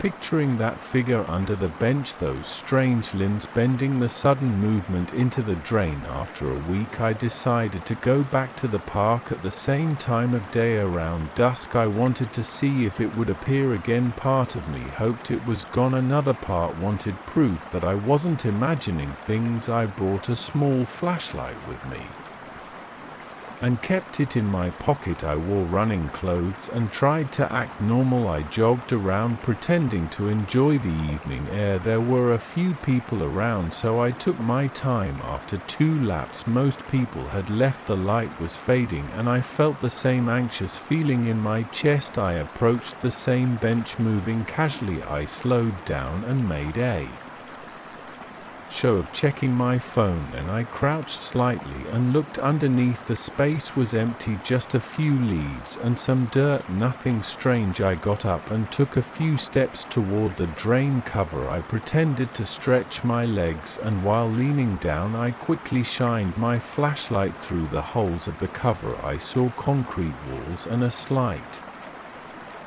trickle of water, nothing else, but I noticed a smell, a faint damp smell coming from below. I stood back up and tried to decide what to do next. The park was quiet, the street lights were coming on. I could hear distant traffic. Suddenly I heard a rustling behind me. I turned around. Something moved behind the bushes near another bench about 15 yards away. I felt my skin crawl. I took a few steps toward it, shining my flashlight. The beam caught a glimpse of something pale and thin. It moved quickly behind the bench. I could hear a scraping sound again. My breathing became shallow and my hands trembled. I took out my phone and held it in my left hand, ready to call someone if I needed to. I walked slowly, keeping the flashlight aimed low. I didn't want to scare whoever it was, but I also didn't want them to catch me off guard. I approached the bench and looked underneath. Nothing. I moved around it, scanning the ground. Then I saw the metal cover of another drain, slightly raised. It was on the opposite side of the bench, partly hidden by the edge of a bush. The cover looked heavy, but it was angled upward, leaving a small gap. I stepped closer. My heart pounded. I tried to shine a light inside. Suddenly the cover slammed down. I jumped back and nearly fell. My breath came in short bursts. I stood there shaking, looking at that drain cover. I knew something was down there. It was strong. It was fast. I didn't know what it wanted. It never said anything. It never made a sound besides that scraping. I wanted to call the police right then, but what would I say? That I saw someone hiding in the sewers who crawled around at dusk? I backed away, keeping my eyes on the drain. After a few steps I turned around and jogged out of the park. My legs felt stiff and I couldn't run well. I felt exposed, like something might pop out behind a tree, but I made it to my car. I locked the doors and looked back at the park. It was quiet and dark. I could see the lamp posts in the path. Everything looked normal from a distance, but I knew better. When I got home, I locked my front door and closed all the windows. I paced around the living room thinking about what to do. I didn't want to ignore it. I was afraid that if this thing was dangerous, someone else might get hurt or freaked out, but I also didn't have any clear proof. Maybe I could try recording a video next time, but did I even want to go back? Over the next few days I looked online for anything about strange sightings. In suburban parks I found nothing useful, just stories about coyotes, stray dogs, or raccoons. Nothing like what I saw. I thought about telling the police, but I knew how it would sound. I did call the non-emergency line once and said I saw a suspicious person in the park. So the person on the line took my information and said they would send someone to check it out. I never heard back from them. I don't know if it was a human who lived underground, someone hiding from society, or something else entirely. All I know is that I saw it. It looked right at me before it disappeared. It made no sound, no words, gave no explanation. It went into the sewer like it belonged there. The memory still makes my Stomach tighten. I keep my doors locked at night. I avoid jogging at dusk in quiet places. If I need to run outdoors, I pick well-lit crowded areas. I try not to think about what else might be lurking underneath old benches and drain covers, but I know I won't forget what I saw, and I know I won't go looking for it again. I got to the distribution center around 11.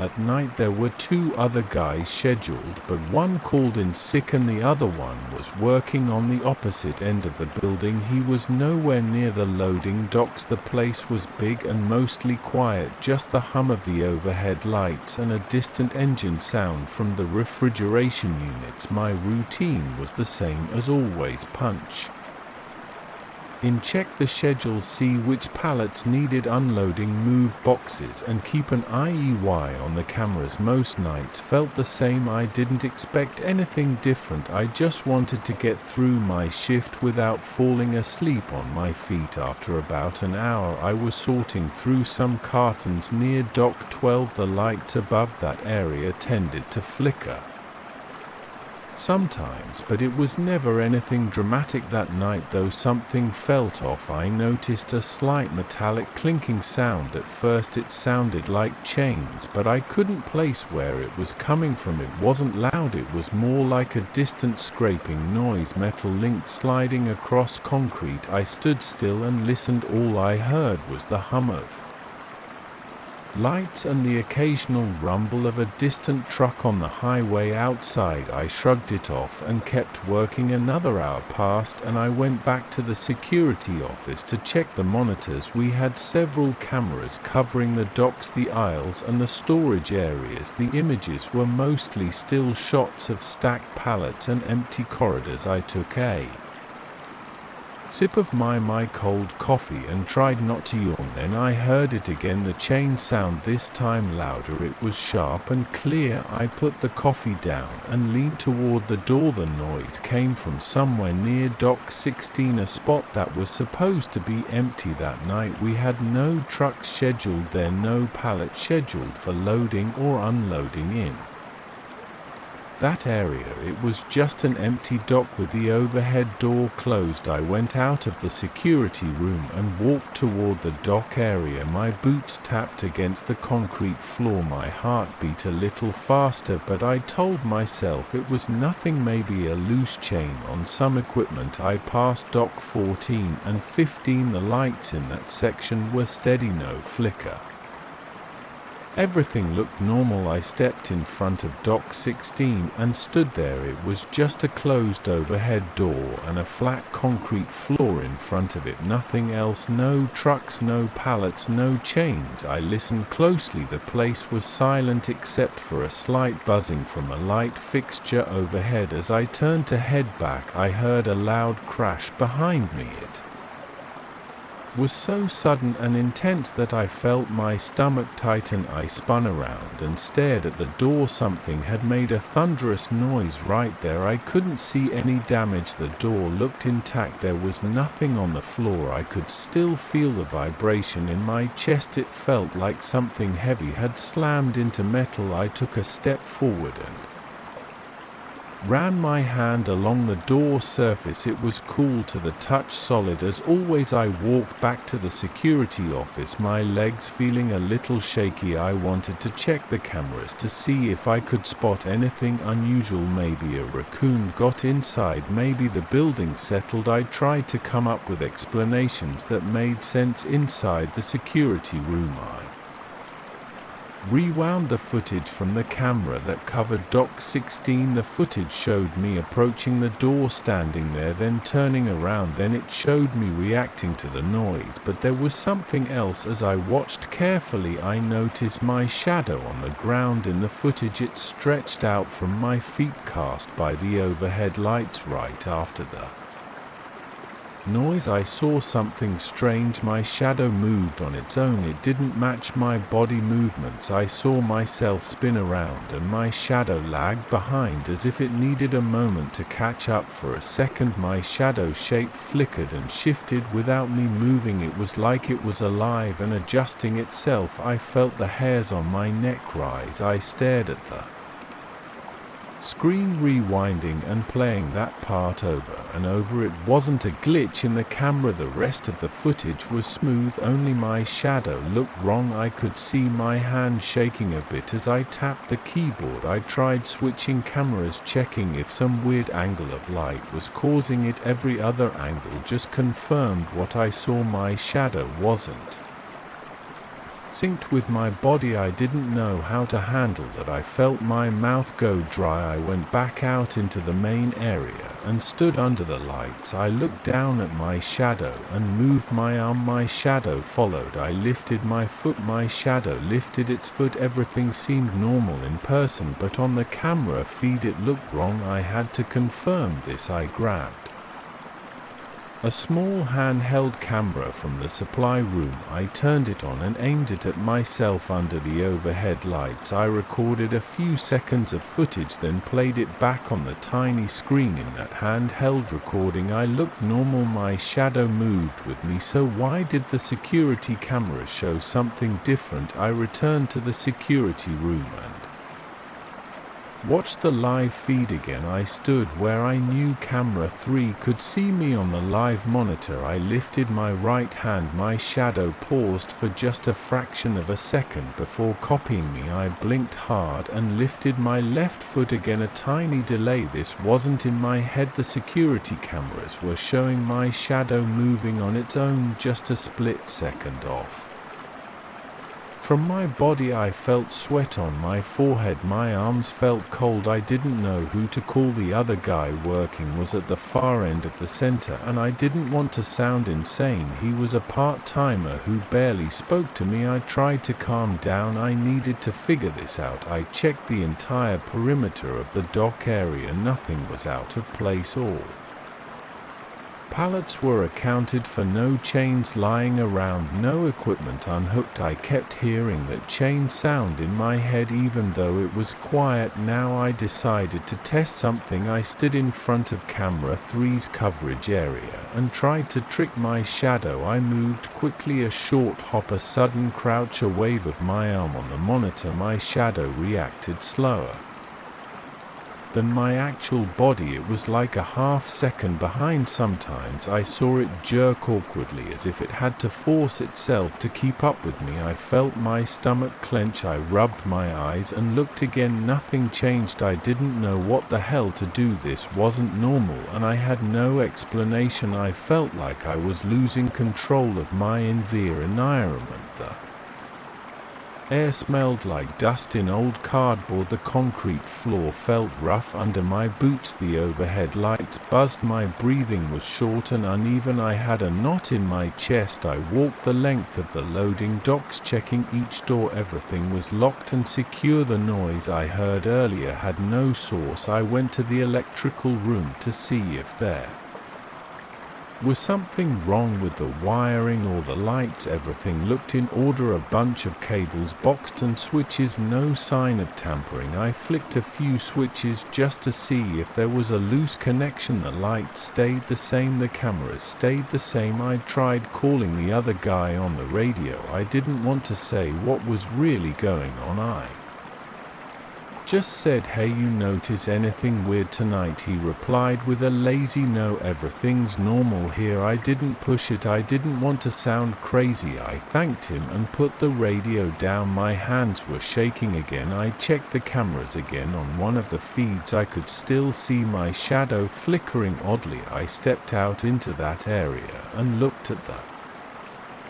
floor. My shadow looked normal to my naked eye. I squatted down and touched the floor. It was cool and smooth. My heart pounded. I stood up and snapped my fingers in front of my face. I was trying to stay alert. Then I heard the chain sound again, louder this time. It echoed from somewhere near Dock 20. I headed that way, feeling my pulse in my neck. My flashlight beam was steady. The overhead lights were bright enough, but I wanted the flashlight for comfort. Dock 20 was empty, door closed, no cargo scheduled. I approached it slowly. I listened. Nothing. I looked around. A few metal hooks on the wall, a coil of rope, some spare wooden pallets stacked up. Nothing that would explain the chain sound. Then I heard Another loud bang, like something heavy smashing into steel. This time it came from behind me. I spun around, breathing fast. There was no one there. I ran back to the security office, feeling sweat roll down my back. I needed to check the cameras again. Maybe I could see something move, something that would explain it. I replayed the last few minutes of footage from cameras 19 and 20. I saw myself arrive at dock 20. I saw myself stand there looking around on the screen. As I turned, my shadow stretched out on the floor behind me. It seemed to slide out longer than it should have, like it was trying to break free from me. Then right when I heard the bang, the footage showed my shadow jerk violently, as if it had been hit or startled by something. I saw that with my own eyes on the screen. My shadow looked like it was reacting on its own, not just following my movements. I leaned back in the chair and stared at the monitors. My mouth felt dry. I sipped some water and tried not to drop the bottle because my hand was shaking so hard. What was I supposed to do? I couldn't explain this. I decided to record the screen with my phone. I held my phone up and recorded the footage from the monitors. Now I had evidence in a device I could hold. I watched the phone play back. The weird movement was right there. It wasn't my imagination. I tried something else. I stepped out into camera 3's area again and stood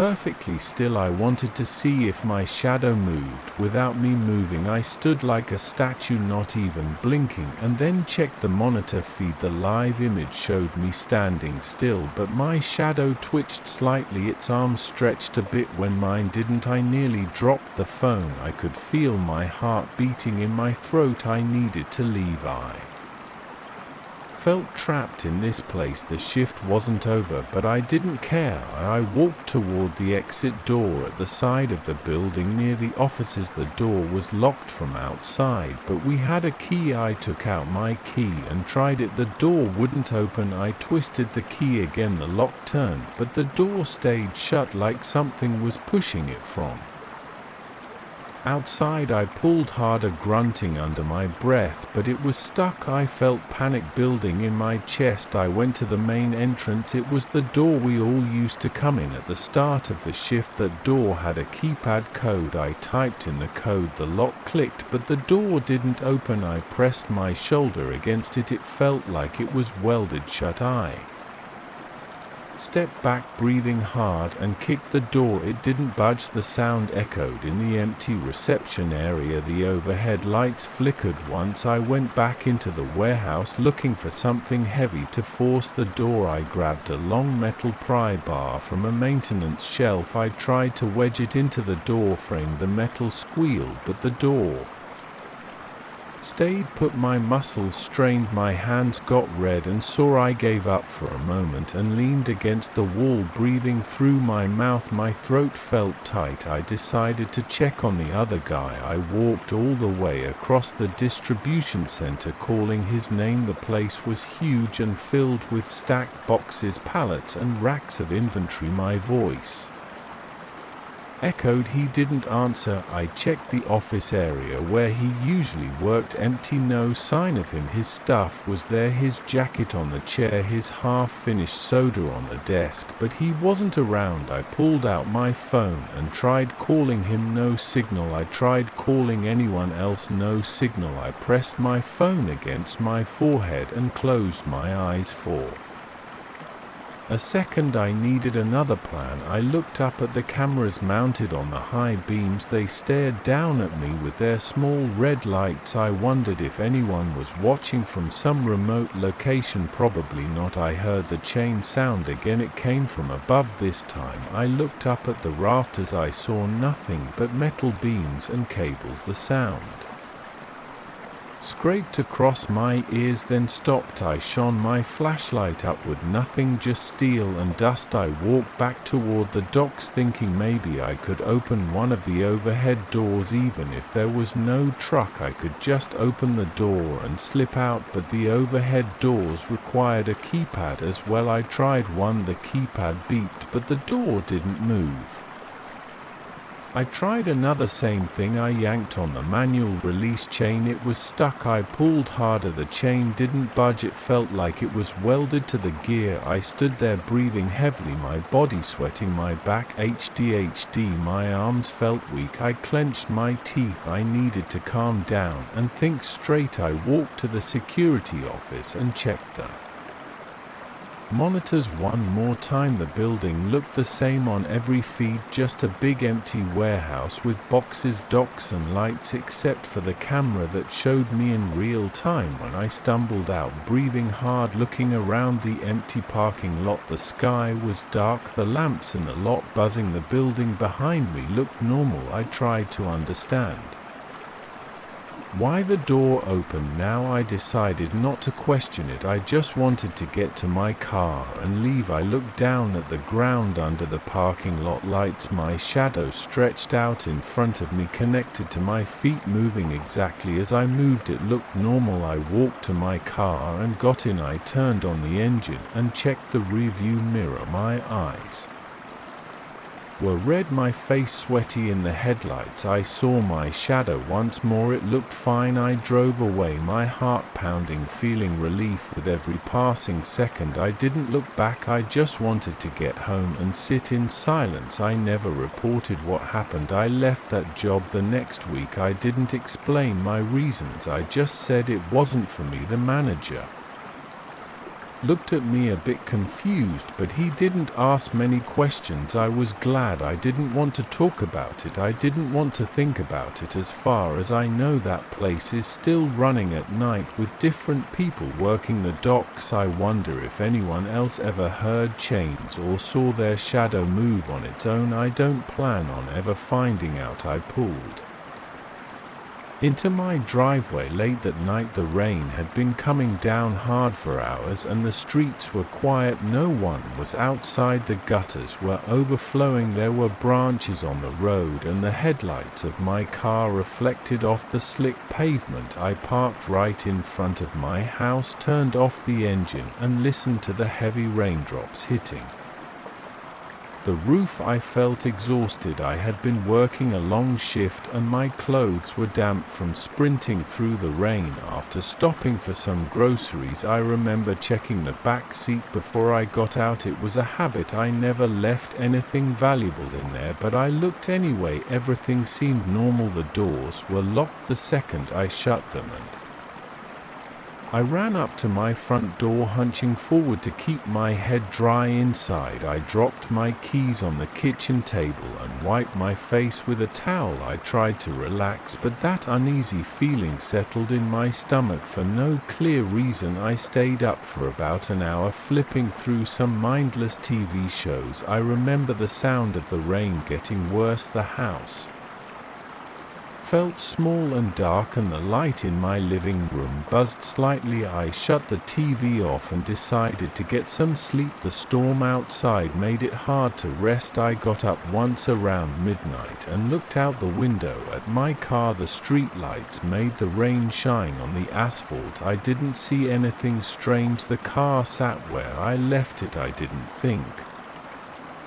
much of it when I woke up in the morning. The rain had slowed to a light drizzle. The sky was still grey. I had to head out to run an errand. I took my keys and stepped outside. The ground was wet and my shoes made a soft splashing sound on the small puddles in the driveway. I opened the driver's door and got in. The interior smelled the same as always, a mix of old fabric and a hint of coffee from a spill months ago. I put the key in the ignition, but before turning it I glanced into my rearview mirror. That's when I saw it on the inside of the back window. There was a single handprint. It was a clear, distinct print. The fingers were spread out slightly and it looked fresh. The condensation from the rainy night must have made the interior surfaces damp enough to show marks, but I had no reason for there to be a handprint on the inside. I never had anyone in the back seat, not yesterday, not recently. I sat there staring. The car had been locked. I always checked. No windows were broken. Nothing was out of place. It was just a single perfect handprint.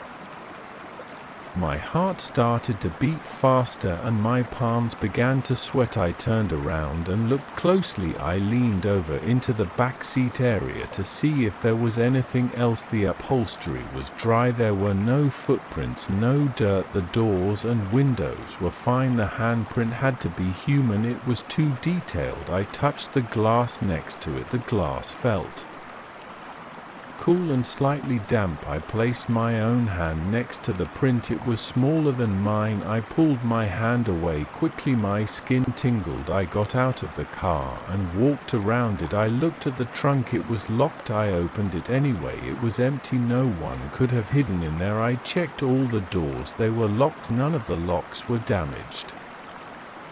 I had 2 keys, one in my hand, one inside the house. No one else had a copy. I looked at the ground around the car. There were no unusual footprints or marks in the mud, just rain-soaked pavement, a bit of debris, and my own footprints from last night. I walked back into the house feeling unsettled. I locked the door behind me and took a deep breath. I considered calling someone, maybe the police, but what would I say that a handprint appeared inside my locked car overnight? It sounded ridiculous. I thought about calling a friend, but I felt embarrassed. It might be nothing. Maybe I had touched the window myself at some point, but why would I do that? And my hands are larger. Also, I never sit in the back.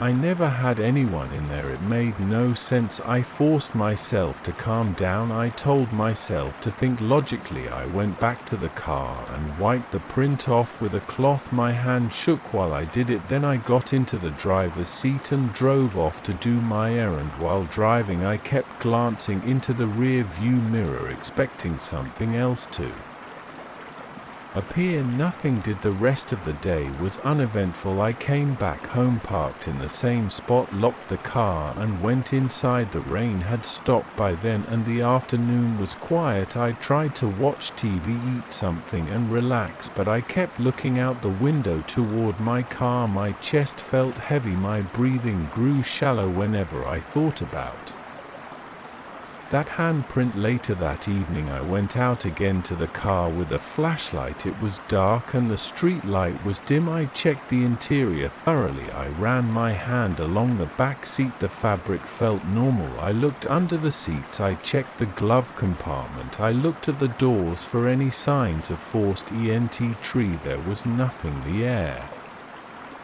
inside smelled slightly stale, but otherwise normal. Everything looked as it should except for that memory of the handprint. I locked the car again and stood in the driveway, feeling the damp air on my face. I heard the distant sound of a neighbor's TV through a closed window. I heard water dripping from the roof gutters. I stood there for a while, trying to catch any noise that might give me a hint. Nothing stood out. I went inside. I locked the door. I switched on several lights. My stomach felt cramped. I felt a dull ache at the back of my neck. I took a long shower and changed into clean clothes. I tried to ignore the feeling of being watched, but I couldn't shake it. I kept going to the windows and looking outside. Everything was normal. No suspicious cars, no people lurking, nothing, just my car and the wet street. I didn't sleep well. I woke up several times during the night and looked out the window. I kept checking that my car was still there and that no one was around. I felt stupid, but I couldn't help it. Each time I looked, I remembered that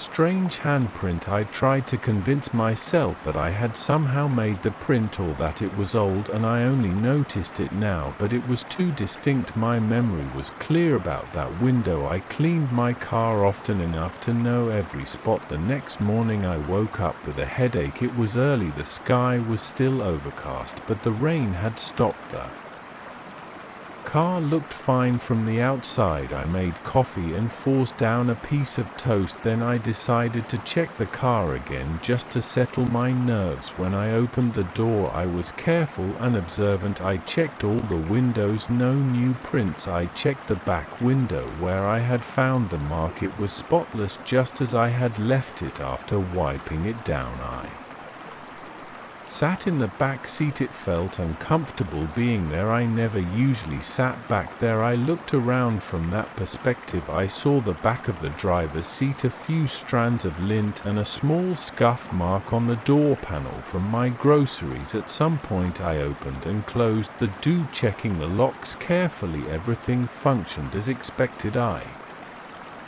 pressed the door seals, looking for gaps. They were tight. No water had leaked inside, no sign of forced entry. I leaned closer to the back window and breathed on it just to see how a fresh print would look. My breath fogged the glass. I pressed my hand gently and pulled it away. The print I left looked very much like the one I found yesterday, except my hand was bigger, and I knew I made this one. The old print was smaller. It looked more like a woman's hand or maybe a young adult's, but I wasn't allowed to think about that. I had no idea who could have done it. There had been no one else in my car. I had no visitors. I had not driven anyone around. I had no reason for a stranger's hand to appear inside my window. I spent the day doing normal things: laundry, cleaning the kitchen, paying a couple of bills online. I tried to move on. By late afternoon, I started to feel uneasy again. I looked outside and my car was still there just as I left it. I decided I would do one more test before dark. I would leave the car locked and go check it a few hours later to see if something changed. Maybe the weird weather caused some sort of condensation pattern, but that wouldn't explain a perfect handprint with distinct fingers around 9 p.m. I went out with my flashlight. The neighborhood was quiet again. I looked through the windows without opening the car. Everything seemed fine. I didn't see any prints. I tried the doors, still locked. I clicked the key fob to unlock, then lock it again just to confirm the sound of the locks engaging. It was solid. I walked around my house shining the flashlight at the bushes, checking if someone was hiding. I saw no one. I looked at the dark windows of the other houses. People were inside watching TV or sleeping. There was no suspicious movement. I went back inside. I felt tired and tense. My neck and shoulders were stiff. My stomach hurt a bit. I drank some water and tried to watch something on TV. I couldn't focus. The sound of the show was dull and my eyes kept drifting to the window. Finally, I decided to sleep. I made sure every door and window in my house was locked. I checked them twice. My heart beat faster as I thought about the car sitting outside. I turned off the lights and went to bed feeling uneasy. I woke up again in the middle of the night. It was about 3 a.m. I had to check. I couldn't stop myself. I got dressed and went to the front window. I moved the curtain slightly. The car looked the same under the streetlight's glow. I could see the reflection of a nearby sign on the windshield. Nothing else, but I couldn't go back to sleep, so I stepped outside quietly. The pavement was cold under my shoes. I approached the car from the rear with the flashlight off. I used the faint light from the street. I pressed my face close to the glass. The interior was dark. I saw the shape of the seats and the faint outline of the dashboard. No movement. I exhaled. I began to relax. Then I turned on the flashlight and aimed it inside, scanning slowly. Front seats, back seats, floor, windows, nothing, just empty space. I felt relieved for a moment. I turned to go back inside when something made me look again. The back window from inside still looked clean. I leaned closer. I didn't see a print. Good. I went back inside, locked the door and tried to sleep. I kept thinking about the handprint. If I never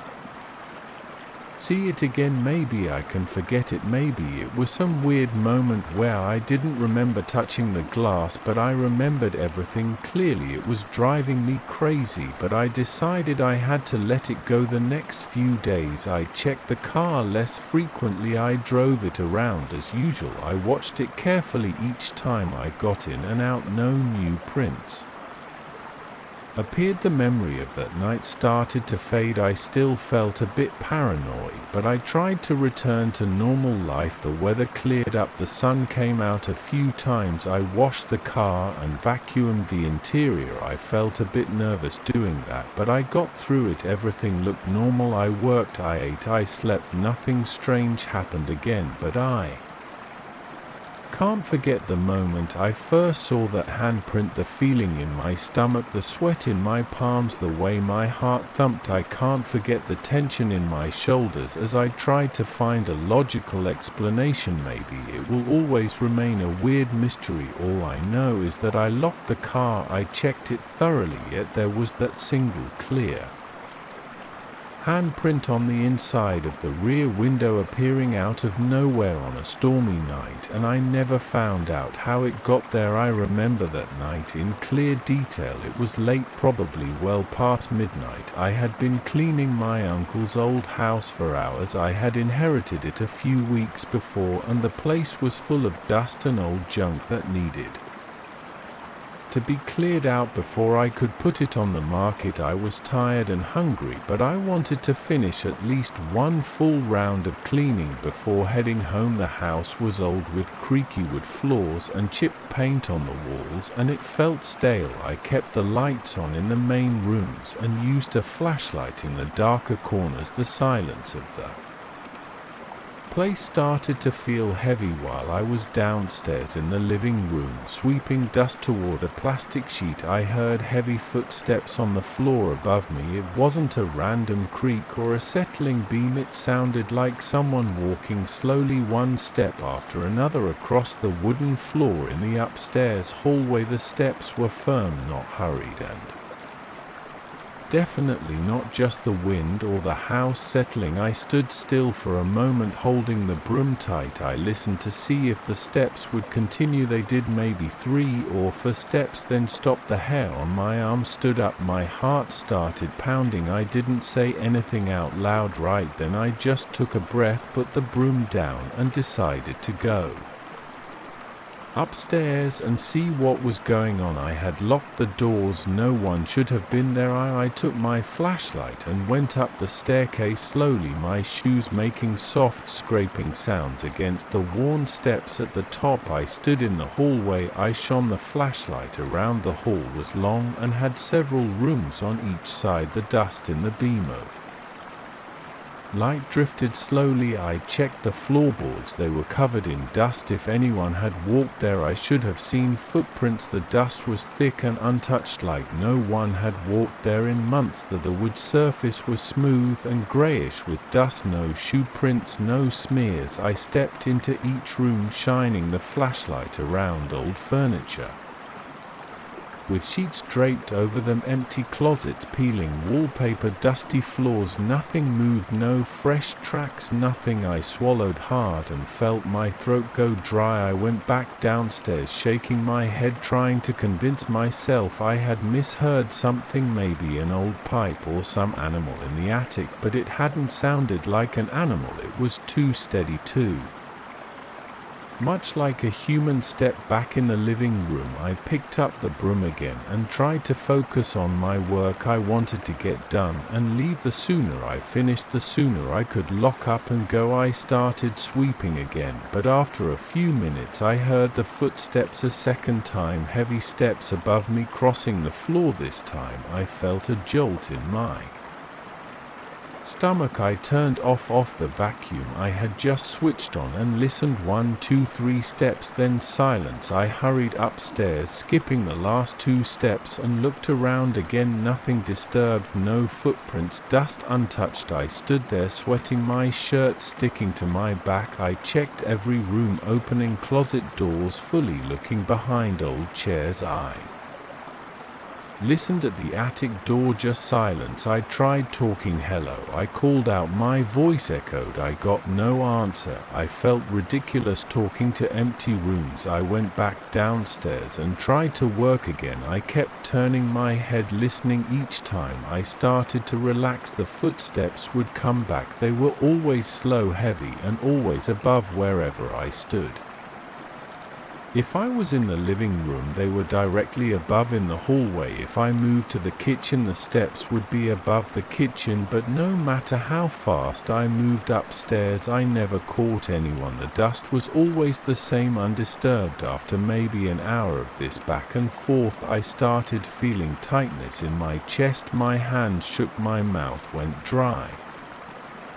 Sweat trickled down my temples. I had the strong feeling that someone was there messing with me, but I couldn't prove it. I tried setting little traps. I placed small pieces of paper on the hallway floor, hoping someone's shoe would knock them aside. I placed them in a neat line, then went downstairs and waited. After a few minutes, the footsteps started. Again I rushed upstairs. The papers were still there, untouched, lined up exactly as I left them. I spoke aloud. "I don't know who you are, but this isn't funny." My voice sounded weak. I waited. No response. The silence weighed on me. I leaned against a wall, breathing heavily. My heart felt like it was hammering against my ribs. I tried to think logically, maybe old pipes or some kind of resonance, but it sounded too real. I went to the attic. I pulled down the ladder and climbed up. Dust showered onto my head. I coughed, wiping my face with my flashlight. I checked the attic space, just boxes, old insulation, nothing unusual, no footprints. While I was up there, I heard the footsteps on the second floor below me. They sounded just as heavy and clear, moving down the hallway. I scrambled down the attic ladder so fast I almost slipped. I ran into the hallway, still nothing. I felt my stomach twist. I was sweating through my shirt. My breathing was shallow. The muscles in my neck were tense. My legs felt weak. I decided to open a window to get some fresh air. I opened one on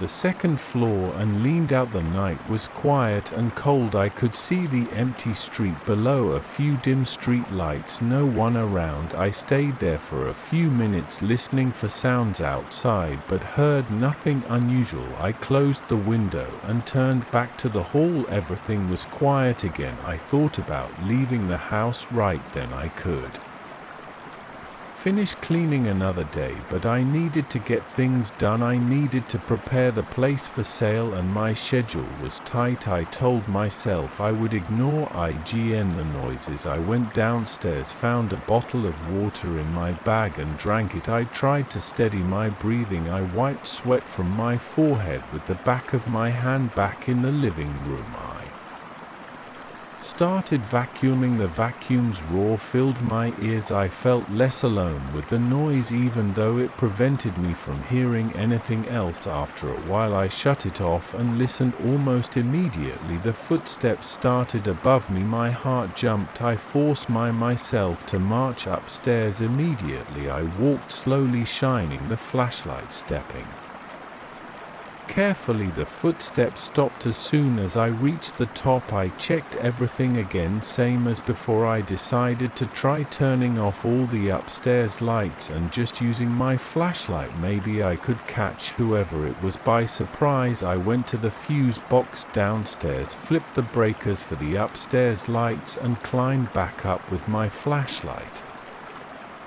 It was very quiet. I stood still waiting. My mouth felt dry again. After a few minutes I heard the footsteps once more. They sounded louder in the dark. I pointed the flashlight toward the sound. I saw nothing. The dust on the floor shimmered in the flashlight beam, completely undisturbed, but I felt a slight vibration under my feet. I could feel the boards tremble as if something heavy stepped on them. I shouted, "Who's there?" I heard my voice crack. My hand shook. No answer. The footsteps stopped. I waited, holding my breath. I turned the lights back on. Everything was the same. I started feeling defeated, exhausted, and confused. I thought about checking every inch of that floor again, but I had done that repeatedly. I knew I wouldn't find anything. I felt a knot in my stomach. I had goosebumps on my arms. My shirt clung to my chest and back. I looked at my phone. The battery was low and it was late. I wanted to leave. I could come back and finish tomorrow, maybe bring someone else with me. I gathered my cleaning tools and brought them downstairs. I packed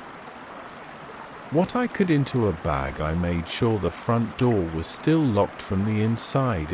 I stepped into the hallway near the front door and listened one last time. Silence. Then, as if waiting for that moment, the footsteps came again, slow, steady steps right above me, crossing the upstairs hallway. I felt my heart race again, my throat felt tight. I gripped the doorknob, my palm was sweaty. I looked up the staircase one more time, just empty space, dust and stale air. I couldn't stay. I opened the front door and stepped outside into the cold night. The street was silent. I locked the door behind me, my hand shaking as I stepped off the porch. I took a deep breath of the night air. My heart was still pounding. I looked back at the dark windows. They stared blankly at me. I got into my car and started the engine. My legs felt weak, my arms were tense. I drove away without looking back, my hands tight on the steering wheel. I kept thinking about those footsteps, so steady, so heavy, and yet leaving no trace. I had never seen anything, never found a single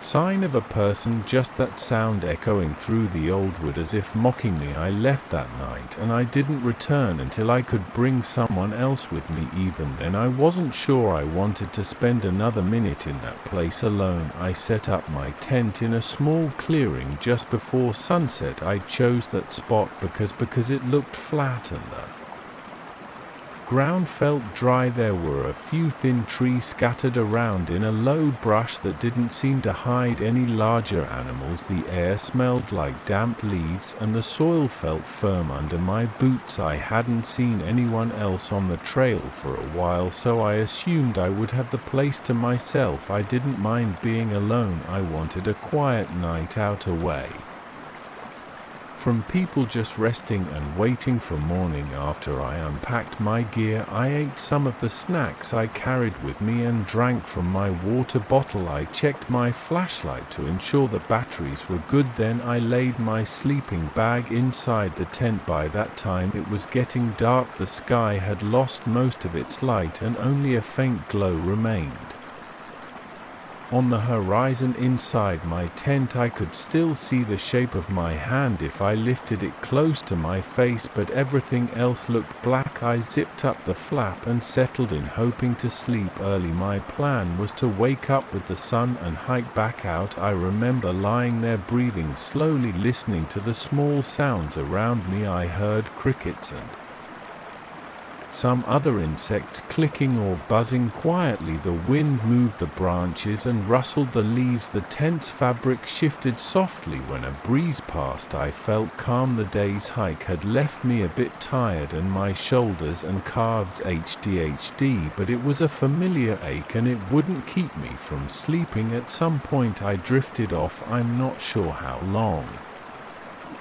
I slept. It might have been a few hours. When I opened my eyes again, it was completely dark outside. The crickets were still going. I heard a small animal scurry through the underbrush. It sounded like a chipmunk or a squirrel, something light and nervous. I shifted in my sleeping bag, trying to get comfortable. My throat was a bit dry, so I reached for my water bottle and drank a few sips. That's when I heard it. Laughter. It came from the direction of the woods, not from the clearing. It was quiet at first, just a short burst of a laugh, maybe 2 or 3 quick notes. It sounded like a human voice, not an animal. At first I thought I was still half asleep, and imagining it I stayed still, holding my breath.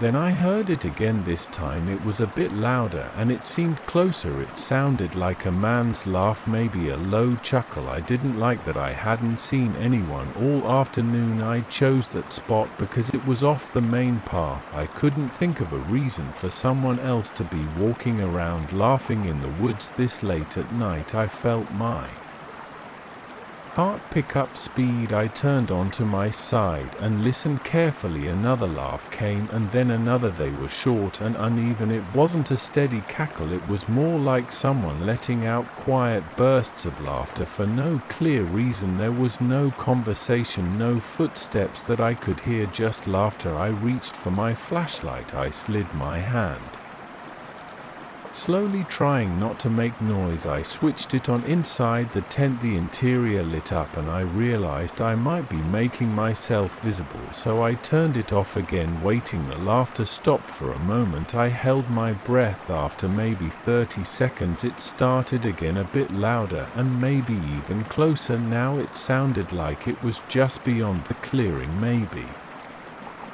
behind a few bushes. I tried to guess the distance, but it's hard in the dark. I decided I couldn't just lie there. I needed to know what was happening. I unzipped the tent slowly, careful not to let the zipper sound carry too far. Then I pushed my head out and looked around. Everything looked dark except for the vague shapes of trees and shrubs. The laughter had paused again. I held my flashlight, aiming it down, not turning it on yet. My mouth felt dry and I noticed I was breathing faster through my nose. My palms felt a bit damp. I told myself it could be a camper who had drunk too much, or maybe someone who got lost and was acting strangely, but that didn't feel right. I waited in silence. Then I heard it again to my left. This time it was definitely laughter and definitely human. The tone was odd. It didn't sound like someone genuinely enjoying a joke. It sounded forced, too uneven, sometimes cutting off in the middle of a sound. I raised my flashlight and aimed it toward where I thought the sound came from. I clicked it on the beam cut through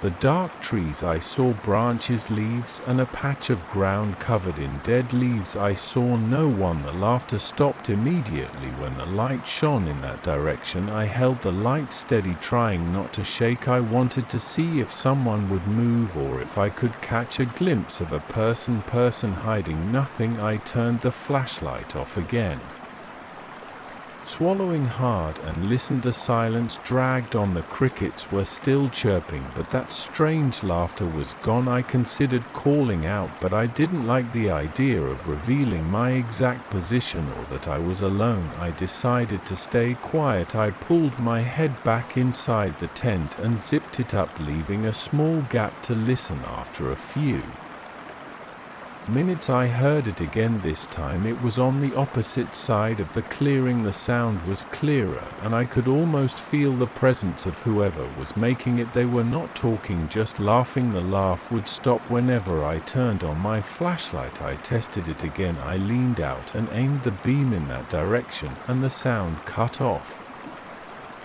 instantly. This went on for what felt like hours. I would hear the laughter in one direction, aim my flashlight, and it would stop. Then it would start again, somewhere else, sometimes behind me, sometimes to the side. I never saw a figure. I never heard footsteps. I never heard branches snapping. It was like whoever it was knew how to move quietly or knew how to throw their voice. I started to feel sweat on my neck and on my back. Even though the night was cool, my stomach felt tight and my hand shook slightly whenever I tried to hold the flashlight still. I tried to reason with myself. Maybe someone was playing a prank. Maybe a group of people found my campsite and decided to mess with me, but I never heard multiple voices, just one laugh. If it was a prank, they were dedicated. They didn't respond to me when I cleared my throat or moved my gear. They never asked for anything. They just laughed, stopped when I looked, and started again when I let my guard down. I began to feel trapped. I was inside my tent, and if I stepped out, I might run into this person or whoever it was. If I stayed inside, I had to listen to that laughter moving around me, closer and then farther, never consistent. I felt the hairs on my arms stand up each time I heard the sound. My breathing turned shallow. I tried to focus on taking slow breaths, but my heart was pounding, my eyes watered a bit, and my throat felt scratchy. At some point I decided I couldn't just sit there. I got out of my sleeping bag, grabbed my backpack and put on my boots. I kept my flashlight in hand and my pocket knife in the other. I unzipped the tent and stepped out into the clearing. The cool air hit my face and I looked around, trying to see movement or a shape that didn't belong. I saw nothing.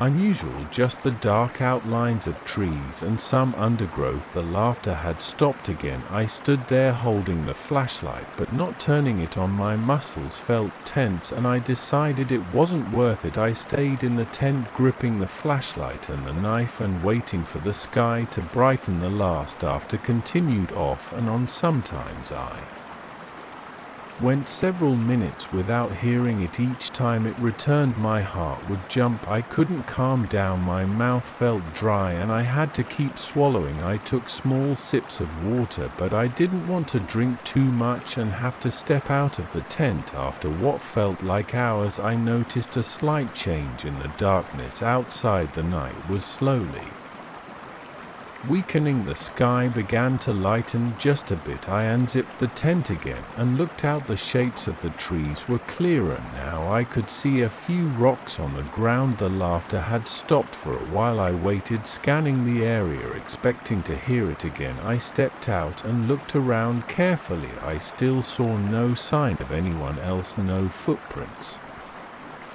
in the damp soil near the tent, no broken branches, nothing. As the light improved, I decided to pack up quickly. I gathered my things with shaky hands. I rolled my sleeping bag, folded the tent, and checked the ground for anything I might leave behind. I kept looking over my shoulder and listening. Everything was quiet except for the normal sounds of the forest. Waking up, birds started calling from somewhere above. The wind felt cooler on my face now. I put on my backpack and gripped my flashlight. I kept the knife in an easy-to-reach pocket. Then I started walking back toward the trail. I moved carefully but steadily. I looked behind me every few steps, expecting to see someone following. I saw no one. As I got deeper into the forest, the laughter never returned. I heard only my own footsteps, my breathing, and the rustle of leaves under my boots. It took me a while, but eventually I reached the main trail and followed it out. I didn't relax until I was well into the morning with the sun visible through the trees. I never figured out who was laughing that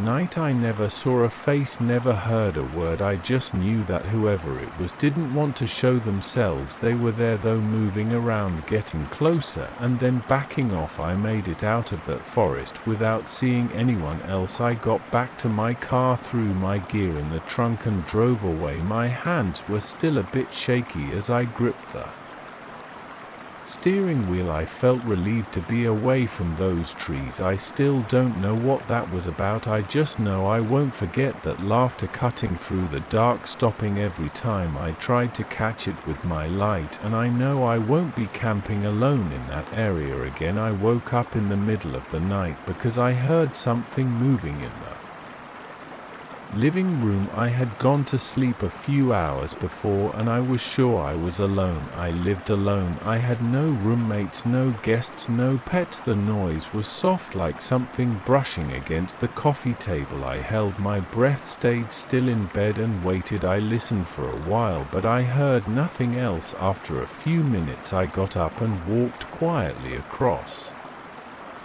the bedroom floor. I opened my door just a crack and looked into the dark hallway. The apartment was silent again. I flipped on the hallway light and checked the living room. Everything seemed normal. I looked around to sure the furniture was in place. The windows were closed and the locks were engaged. I decided to forget it and go back to sleep. The next morning I felt stupid for feeling paranoid. I had been tired. Maybe I'd heard something outside. I wanted to ignore it, but as I got ready for work I started noticing small details. My keys were not where I usually left them. I always put them in a small bowl near the TV. That morning I found them on the kitchen counter next to the microwave. I tried to remember if I had placed them there the night before. I couldn't recall doing that. Still, I had been tired, so maybe I messed up at work. I kept thinking about that. It bothered me because I had a very clear habit of where I put my keys. I had lived alone for a few years and I followed a simple routine: keys in the bowl, phone charger in the bedroom.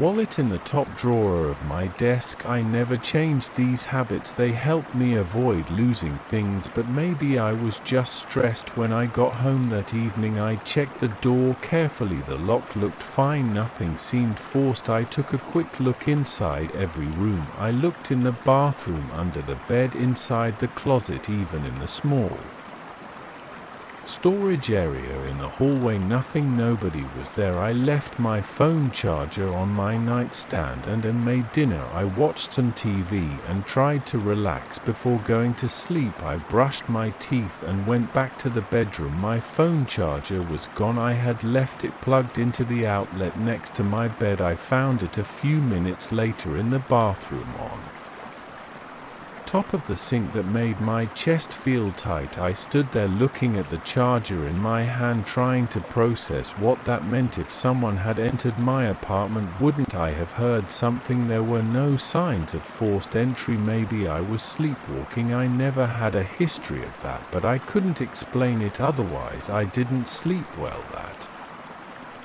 night. I kept waking up and checking the apartment. Every time I heard a faint sound, I got out of bed and turned on the lights. I saw nothing. The next morning I felt tired and irritated. This time my wallet was missing from my desk drawer. I found it inside the pantry, right behind some cereal boxes. My hand shook as I stood there holding my wallet. This wasn't normal. Nothing felt normal anymore. My apartment was small. There weren't many places to hide. If there was someone here, how were they sneaking around? I decided to search every corner. I spent almost an hour moving furniture, looking under cushions, opening every cabinet, checking the laundry room, running my hands along the walls. I found nothing unusual. My apartment was quiet and neat. After I calmed down, I tried to reason with myself. Maybe I was losing my mind. Maybe I was misplacing things and forgetting about it, but that didn't feel right. I knew my habits. I knew my home. I tried to stay calm and think logically. If there was an intruder, how were they getting in? I had a deadbolt on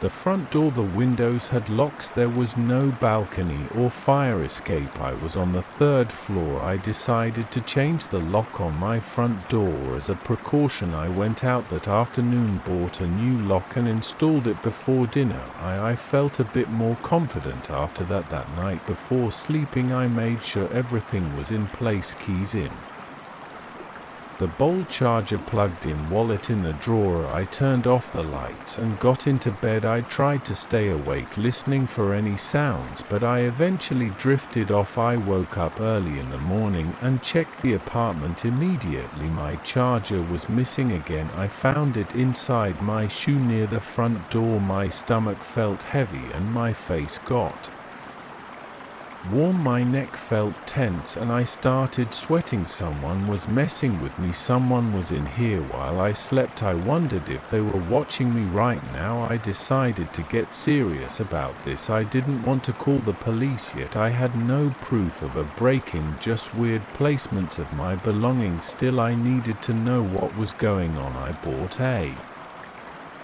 small security camera that I could connect to my phone. I placed it in a corner of the living room where it had a clear view of the hallway and the entrance to my bedroom. It wasn't a fancy camera, but it had night vision and motion detection. I tested it, then I turned it off for the day. I didn't want to waste battery. I planned to activate it at night. That night before bed, I turned on the camera and set it to record. I left a few small items in very specific places. I put my keys in the bowl, my charger on the nightstand, my wallet in the drawer. I took photos with my phone to remember their exact positions. I locked the door, checked the windows, and went to bed. I felt nervous, like my heart was pounding too hard. I listened for sounds, but I heard only my own breathing. I fell asleep after a couple of hours. In the morning, I rushed to check the camera's footage. I found that my charger was not in the bedroom. It was in the kitchen sink next to a wet sponge. My keys were in the same place, but my wallet was now on top of the TV. I looked at the Camera seed on my phone. There was nothing. The camera recorded all night. I could see myself going to bed, turning off the lights, and after that the hallway stayed still. No one appeared. No movement was detected, at least not by the camera's motion sensor. The items were changed, but nobody was captured on camera. This made me angry and scared. I couldn't understand it. I wondered if I had made a mistake setting up the camera. I adjusted it and tried again the next night. This time I placed more objects around. I left a pen on top of a small table, a spoon near my laptop, a piece of tape on the bathroom door so I could see if it moved in the morning. Every single object had moved. The pen fell to the floor. The spoon ended up under my couch and the tape was on the bathroom mirror. I checked the footage again. Nothing, just empty rooms, still furniture, no signs of anyone. The objects changed places, but I couldn't see it happen. I started to feel like I was going crazy. I felt stressed all day at work. I was tired and distracted. I kept thinking about the camera footage. There had to be some explanation. Maybe the camera had a glitch. Maybe I needed a better camera. I went back to the store and bought a more expensive model, one with better resolution and continuous recording. I also bought a simple alarm center answer for the front door. It would beep if someone opened it at night. I set it up, tested it, and felt a bit better. I tried again that night before sleeping. I turned on the new camera, positioned it in the living room facing the hallway and the bedroom door, and left the old camera in the hallway facing the kitchen. 2 angles. I also made sure the alarm sensor on the front door was active. I locked my door carefully and went to sleep. I felt exhausted, but I forced myself to stay awake as long as possible. After a few hours I started drifting off, but I kept my ears open for any sound. I woke up suddenly to a small scratching sound. It came from the living room. I looked at my phone. It was about 3:30 a.m. I stayed still in bed and listened. The scratching continued for a few seconds and then stopped. I tried to get out of bed quietly. My heart was pounding so hard I thought it might be audible. I grabbed my phone and opened the camera app. The live feed showed nothing unusual. The living room looked empty. I turned up the volume on my phone, but the scratching had stopped. I checked the door alarm. It was still armed. No beep, no alerts. I waited for a while, then I got out of bed and turned on the bedroom light. I walked slowly into the hallway. I looked around the corner into the living room. Everything was quiet. I checked the kitchen. Nothing. I checked the front door. Still locked. I looked at the cameras. They were both recording with their lights on. I decided to try to sleep again. Maybe I was imagining things. In the morning I checked the recordings right away. The new camera caught no intruders. The old camera showed nothing, but once again objects had moved. My phone charger ended up under the bathroom sink. My TV remote was inside a kitchen drawer. My shoes were lined up near the window. My stomach hurt when I saw this. I felt my jaw clench and my breathing get shallow. I was not imagining anything. Someone or something was doing this while I slept, and I couldn't catch them on camera. It made no sense. I started thinking about how to trap whoever was doing this. I decided to set a physical trap. I placed a tall stack of empty cans near the hallway entrance, so if someone walked by they'd knock it over and wake me up. I put double-sided tape on the floor near my bedroom door, hoping to catch footprints. I placed small pieces of paper in front of every door and drawer so I'd know if they were opened that night. I stayed awake in bed listening. I held a flashlight in my hand and kept checking the camera feed on my phone. Around 2 a.m. I heard a soft metallic sound. I jumped up, turned on the bedroom light and ran into the hallway. The cans were on the floor, but they weren't knocked over. They were arranged in a neat line. The tape on the floor was still clean. No footprints. The door Alarm was silent. I looked at every object I had tracked. The papers were moved, but not torn or displaced in a way that made sense. My throat felt dry, my legs trembled, my breathing was rapid, and I felt sweat on my forehead. I thought about calling the police, but what would I say? Someone keeps rearranging my stuff, but I have no evidence of a break-in. No forced entry, no figure on camera. I considered calling a friend to spend the night, but I didn't want to sound crazy. I just stood there in my hallway feeling stuck and helpless. I spent the next few days trying different strategies. I slept with all the lights on. I placed cameras in every room. I set my phone to record audio overnight. I tried sleeping on the couch, on the floor, even in the bathroom with the door locked. Every time I woke up, the objects had moved, but I never caught anyone doing it. I started checking for hidden passages or panels in the walls. I found none. I replaced the door lock again. I changed my window locks. Nothing helped. After 2 weeks of this, I was exhausted. I couldn't focus at work. I ate very little. I spent most of my free time searching my apartment. I began considering that maybe I should move out. I looked at my suitcase and thought about packing my things, but moving seemed drastic. I didn't understand what was happening. I just knew I couldn't live like this. One night I decided to confront it directly. I left all my lights on, sat in the living room with a baseball bat, and forced myself to stay awake until I couldn't keep my eyes open around 4 a.m.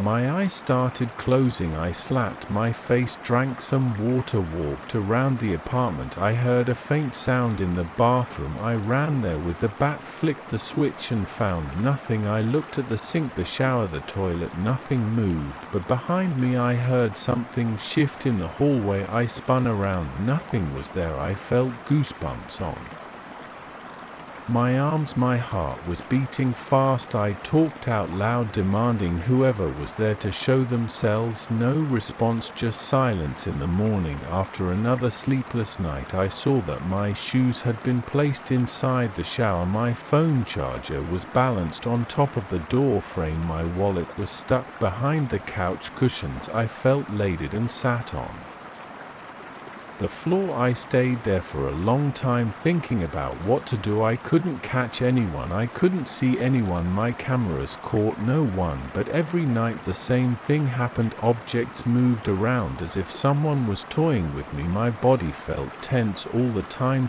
My neck hurt and my shoulders ached. ADHD from stress. That day I took all my valuables and packed them in a bag. I locked the apartment and went to a hotel. I spent the night away from that place. I slept well for the first time in weeks. In the morning I considered going back. I drove to the apartment, unlocked the door and stepped inside. Everything was quiet. Nothing was moved. I felt strange. I checked every room. Everything looked normal.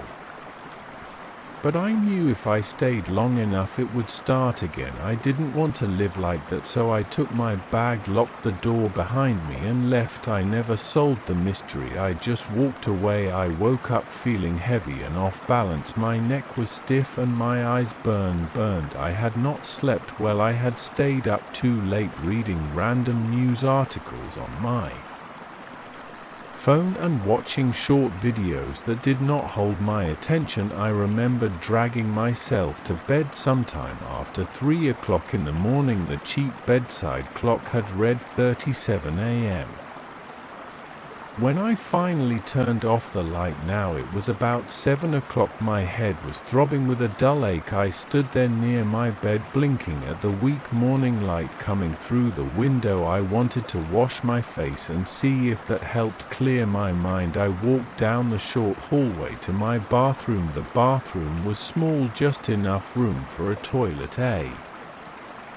narrow sink and a shower stall with a plastic curtain. The mirror was above the sink. It was rectangular and had a few small black spots near the edges where the backing had worn off over time. I stood in front of it, leaning on the sink, pressing my palms against the cool porcelain. I took a deep breath, looked down, and then looked up at my reflection. I blinked hard twice. My eyes felt dry. I watched my own face. I expected to see the same tired expression I always had in the morning. For a moment everything seemed normal. I blinked once more, then something strange happened. My reflection blinked a few seconds later than I did at first. I thought I had imagined it. I stood there holding my breath. I tried again. I forced myself to blink one time. Slowly I opened my eyes. My reflection stared back at me with wide eyes for a moment, then it blinked. The timing was off by maybe 2 or 3 seconds. It was not in sync with me. I felt my heart rate pick up. I tried again and got the same result. I did not move for a while. I just stood there breathing through my nose. Trying not to panic, I considered that maybe I was just too tired. Maybe my vision was playing tricks on me. I splashed some cold water on my face. The water felt sharp and cold on my skin. I looked up quickly, blinking away the droplets. Again my reflection delayed its blink. This time I tried something else. I raised my right hand. The reflection raised its right hand too, but a second too late. I put my hand down. A few seconds later it put its hand down. I felt the hair on my arm stand up. I kept doing small tests. I tilted my head to the left. My reflection tilted its head too, but always with that tiny pause before the action. I tried to lean forward and look closely at the glass. The reflection leaned forward.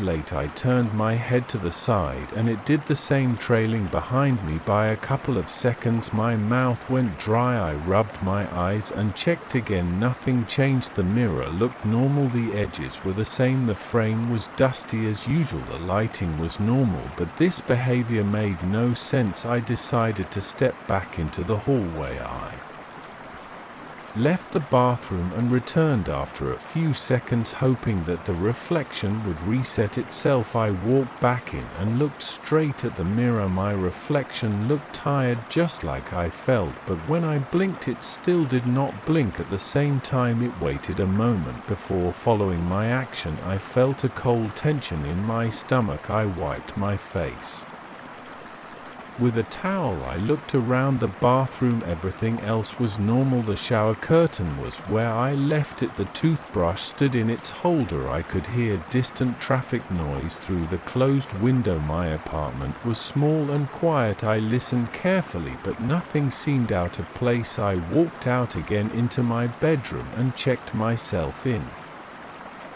the mirror door of my small closet. There my reflection matched my movements exactly. No delay. I blinked twice in the closet mirror. Perfectly normal. I raised my hand. Perfect sync. I went back to the bathroom mirror. The delay was still there. I leaned closer and tapped the glass with my fingertip. It felt solid. It looked the same as always. I ran my hand along the edge. I tried cleaning it with a piece of toilet paper, rubbing in a small circle. Even though it was not dirty, nothing changed. I stepped back and tried to see if maybe it was some play of light. I turned on the bathroom light and turned it off again. The delay remained. I forced a short laugh, but it sounded shaky in my throat. I shook my head. I muttered to myself, "This is stupid," but I kept staring. I decided to test something else. I lifted both arms above my head on the mirror. My reflection waited a second or two and then lifted both arms. I dropped my arms, and after a moment the reflection dropped its arms. I tapped my foot on the tile floor. I could feel the tension in my chest. I tried snapping my fingers. My reflection snapped its fingers. Later I tried opening my mouth wide and then closing it. The reflection did the same. Late every time I noticed that the delay was always there, always about the same amount of time. It was not random, it was consistent. I tried to reassure myself that I was just overtired. Maybe my eyes were slow to register what was happening. Maybe my brain was lagging somehow, but I knew that did not make sense. The closet mirror showed no delay. My phone's front camera reflected me instantly. I turned on my phone's camera and aimed it at the bathroom mirror. On the screen of my phone, I saw myself in the mirror. I blinked at the same time as myself. Everything looked normal on the phone screen, but when I looked away from the phone and directly at the mirror, the delay was there. It was not showing up on the phone's image. Only to my naked eye. I felt sweat on my forehead. My hands were trembling a bit. I put the phone down on the sink and tried to focus. I was not in pain. I was not hallucinating any strange colors or hearing voices. Everything else seemed normal. I was just seeing this one strange effect in the bathroom mirror. I swallowed hard. I decided to call someone. I picked up my phone and called a friend. He was probably at work, so he did not answer. I considered calling another friend, but I realized I had no idea how to explain this.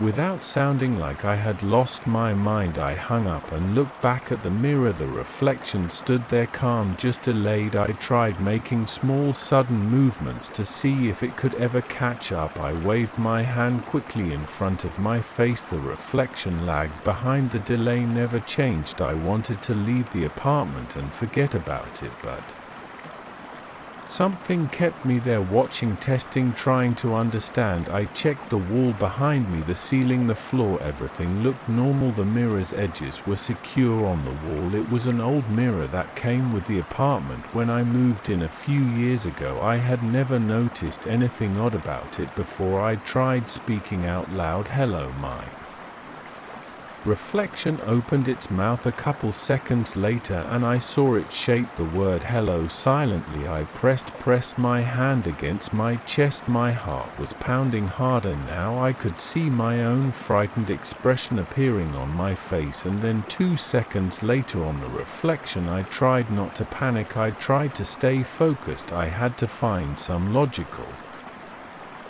reason for this, but no matter what I tried, the reflection never matched my timing. I stepped back out and walked around my apartment. I checked the kitchen mirror on top of a small cabinet door, perfect sink. I checked my reflection in the turned off TV screen in the living room, perfect sin. I returned to the bathroom and faced that mirror again. The delay was still there, unchanged. I stared at my own eyes in the mirror. I blinked again and watched the late blink. I felt my stomach tighten and I breathed faster. My shoulders felt tense and stiff. I reached up and rubbed my neck. In the reflection, I saw myself rub my neck. A moment later, I tried to ignore the fear and do something drastic. I grabbed the top of the mirror and tried to see if I could lift it off the wall. It was attached firmly. I could not remove it easily. I tried not to damage anything. I let go and backed away. I sat on the toilet seat and looked at the reflection. From there it sat on what would be the toilet in the mirror world, but only after I did. I raised one eyebrow. It raised one eyebrow too late. I stuck out my tongue. It did the same late. I whispered some curse words under my breath. The reflection mouthed them silently. Later I stood up again and took a deep breath. I felt a dull pressure on my chest. I leaned over the sink, turning the faucet on and then off. I watched the reflection do the same delayed action. I could hear the rush of water. I could smell the slight moldy scent of the bathroom. I felt the cool ceramic of the sink under my fingers. Everything felt real. There were no strange visual distortions except for this one bizarre delay. I decided I had to leave the apartment. I was too anxious. I hurried to get dressed. I pulled on some jeans and a t-shirt.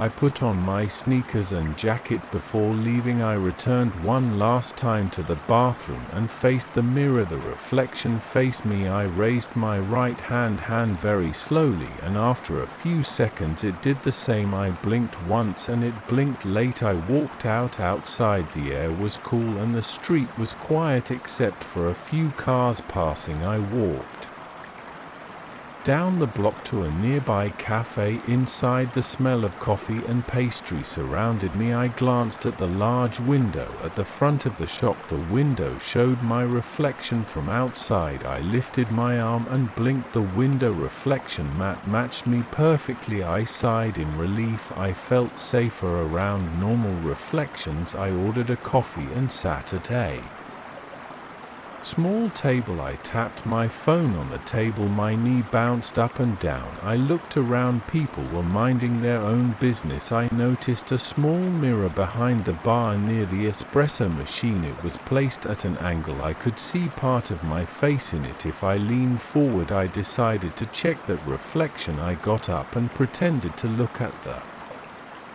pastries on display. While I watched the mirror, I raised my hand slightly. The reflection in the cafe's mirror matched my movement exactly. I returned to my seat and tried to relax. Maybe it was just that one mirror in my apartment. Maybe I was just losing it from lack of sleep. After a few minutes, I finished my coffee and headed back out. I walked around the block. I looked at various reflective surfaces: car windows, shop windows, sunglasses on another person's face. They all reflected me normally. I felt my shoulders relax a bit. I considered that maybe I had imagined it. Maybe it would be gone by the time I got home. After an hour, I returned to my apartment. I walked straight to the bathroom. I felt a knot in my stomach again. I stood in front of the bathroom mirror and lifted my hand. The reflection lifted it. Late, I shut my eyes and opened them. The delay was still there. I clenched my jaw. I felt sweat on my palms. I tried something else. I grabbed my phone and set it to record a video. I aimed it at the mirror and performed a series of gestures: waving, blinking, nodding, shaking my head. When I watched the video on the phone screen afterward, everything looked perfectly normal. There was no delay on the recorded video. I tried looking at the phone screen while making the gestures live on the phone screen. Everything was in sync. When I looked away from the phone and back at the mirror, I saw the delay again. It was like the delay only existed when I looked directly with my own eyes. I felt elated. I sat down on the edge of the bathtub. The mirror reflected me sitting there, but only after I had already been sitting for a few seconds. It was so strange to see. I knew that the mirror should have reflected everything instantly, but it was not doing that. I clenched my fist. I stood up again and tried to speak to it. I said, "What do you want?" It silently mouthed the words. Later, no sound coming from it. Of course, I tapped the mirror's surface again. It was solid. I tried pressing my ear to it. Nothing, just the faint sound of my own breath. I considered covering it with a towel. I took a towel and draped it over the mirror. Now I could not see my reflection. I waited a moment and pulled the towel away. The reflection was still delayed. It was as if nothing would change it. I realized I felt hungry, but I did not want to leave the mirror now. I wanted to figure out what was happening, but there was nothing to figure out. The mirror showed my reflection with a delay. That was it. No other clues, no changes in lighting, no odd noises, no strange smells. I tried opening the bathroom door and seeing if that changed anything. It did not. I tried turning all the lights off and using only the daylight from the window. The delay remained. I felt my legs getting tired from standing. I left the bathroom and sat at my kitchen table. I could see my reflection in the toaster shiny surface. It matched me normally. I tapped the table, drank a glass of water, and listened to the hum of the refrigerator. I needed sleep. Maybe if I rested this would go away, but I could not bring myself to lie down and forget it. I had to check again. I returned to the bathroom for what felt like the 800th time that day. The delay was still there. I tried pinching my arm to see if I was dreaming. I felt the pain and saw my reflection pinch its arm. Late, I tried ignoring it. I brushed my teeth. I watched my reflection brush its teeth. With a delay, I spit into the sink, and a few seconds later it spit into the imaginary sink in the mirror.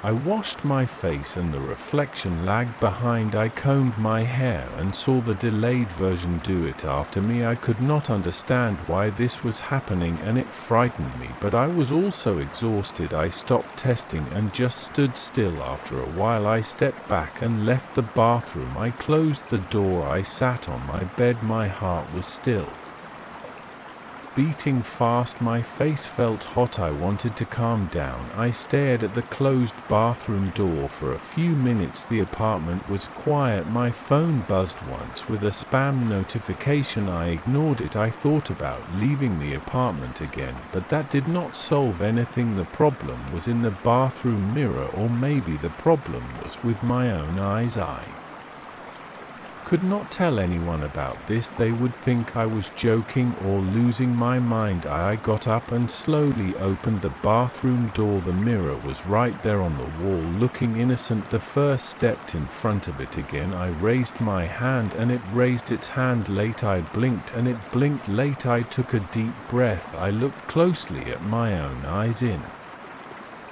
that reflection, they looked the same as always, just delayed. I reached out and touched the mirror one last time. It felt smooth and cold. I turned off the bathroom light, walked out and shut the door. I went to my living room, sat on the couch and looked at my own faint reflection in the blank TV screen. It matched me perfectly. I told myself I would not check the bathroom mirror again for the rest of the day. I would try to sleep early tonight and hope that by morning the mirror would be normal. I tried to push away the nervous feeling in my chest and focused on breathing slowly. I hoped that tomorrow this would all be over. I remember that night in clear detail. It was around dusk when I decided to go through the old attic in my parents' house. They had moved away a few months earlier. The house was empty except for a few pieces of furniture and a lot of boxes stacked against the walls. I had taken a few days off work to handle the cleanup. I wanted to clear the old place before putting it on the market. I had no idea what I would find up there,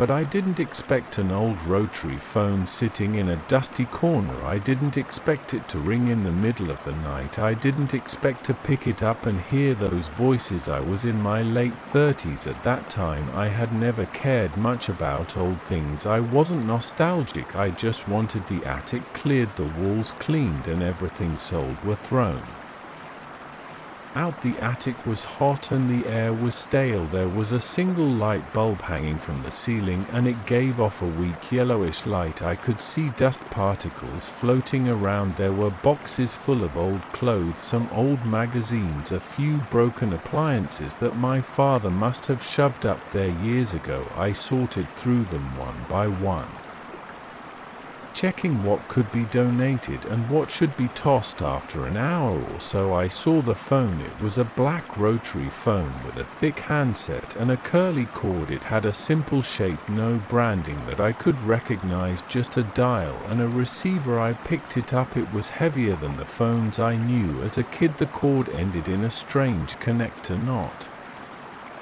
the type we see now. It looked worn out. The phone smelled like old plastic and dust. It was just an object. I tossed it on top of a box and continued sorting through everything else. By the time I finished, it was late evening. I carried down a few boxes to the living room. I planned to drive them to the recycling center the next day. I locked up the house, turned off the lights and decided to sleep on a spare mattress in my old bedroom. I didn't have a proper bed anymore, but I had brought a sleeping bag and a pillow. I placed the phone down in the living room before heading to bed. I hadn't thought about it much. It was just old junk. I figured maybe someone would buy it as a vintage piece. I didn't care.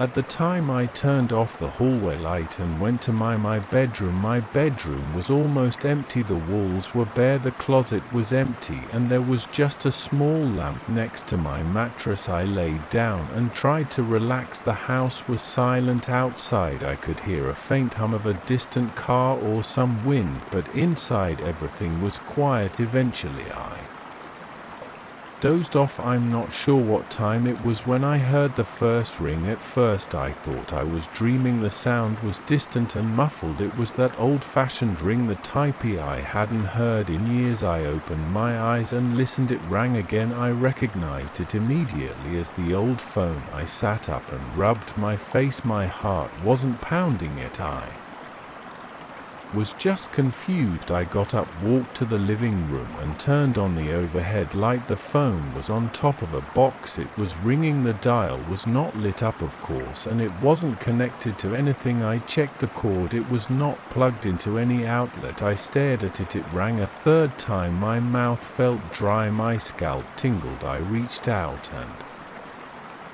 lifted the receiver. I didn't say anything. I just listened. There were voices on the line. It sounded like more than one person talking, but I couldn't make out the words. It was muffled, like they were speaking from far away. The tone of the voices was low, not loud. I said hello. Nobody answered. The voices continued, but I couldn't understand them. I said hello again. Nothing changed. They kept talking in those low, unclear tones. I listened for about 20 seconds, then the line went dead. There was a soft click and the voices stopped. I stood there holding the receiver, my arm tense. After a few seconds I hung up. I walked around the living room checking if there was any trick, maybe a hidden speaker or something. I followed the cord, lifted the phone, shook it gently. Nothing made sense. I checked the walls to see if there was some old connection point that I had missed. The wall jacks were there, but no cables were connected. The main phone line in the house was disconnected a long time ago. My parents had relied on cell phones. The old landline service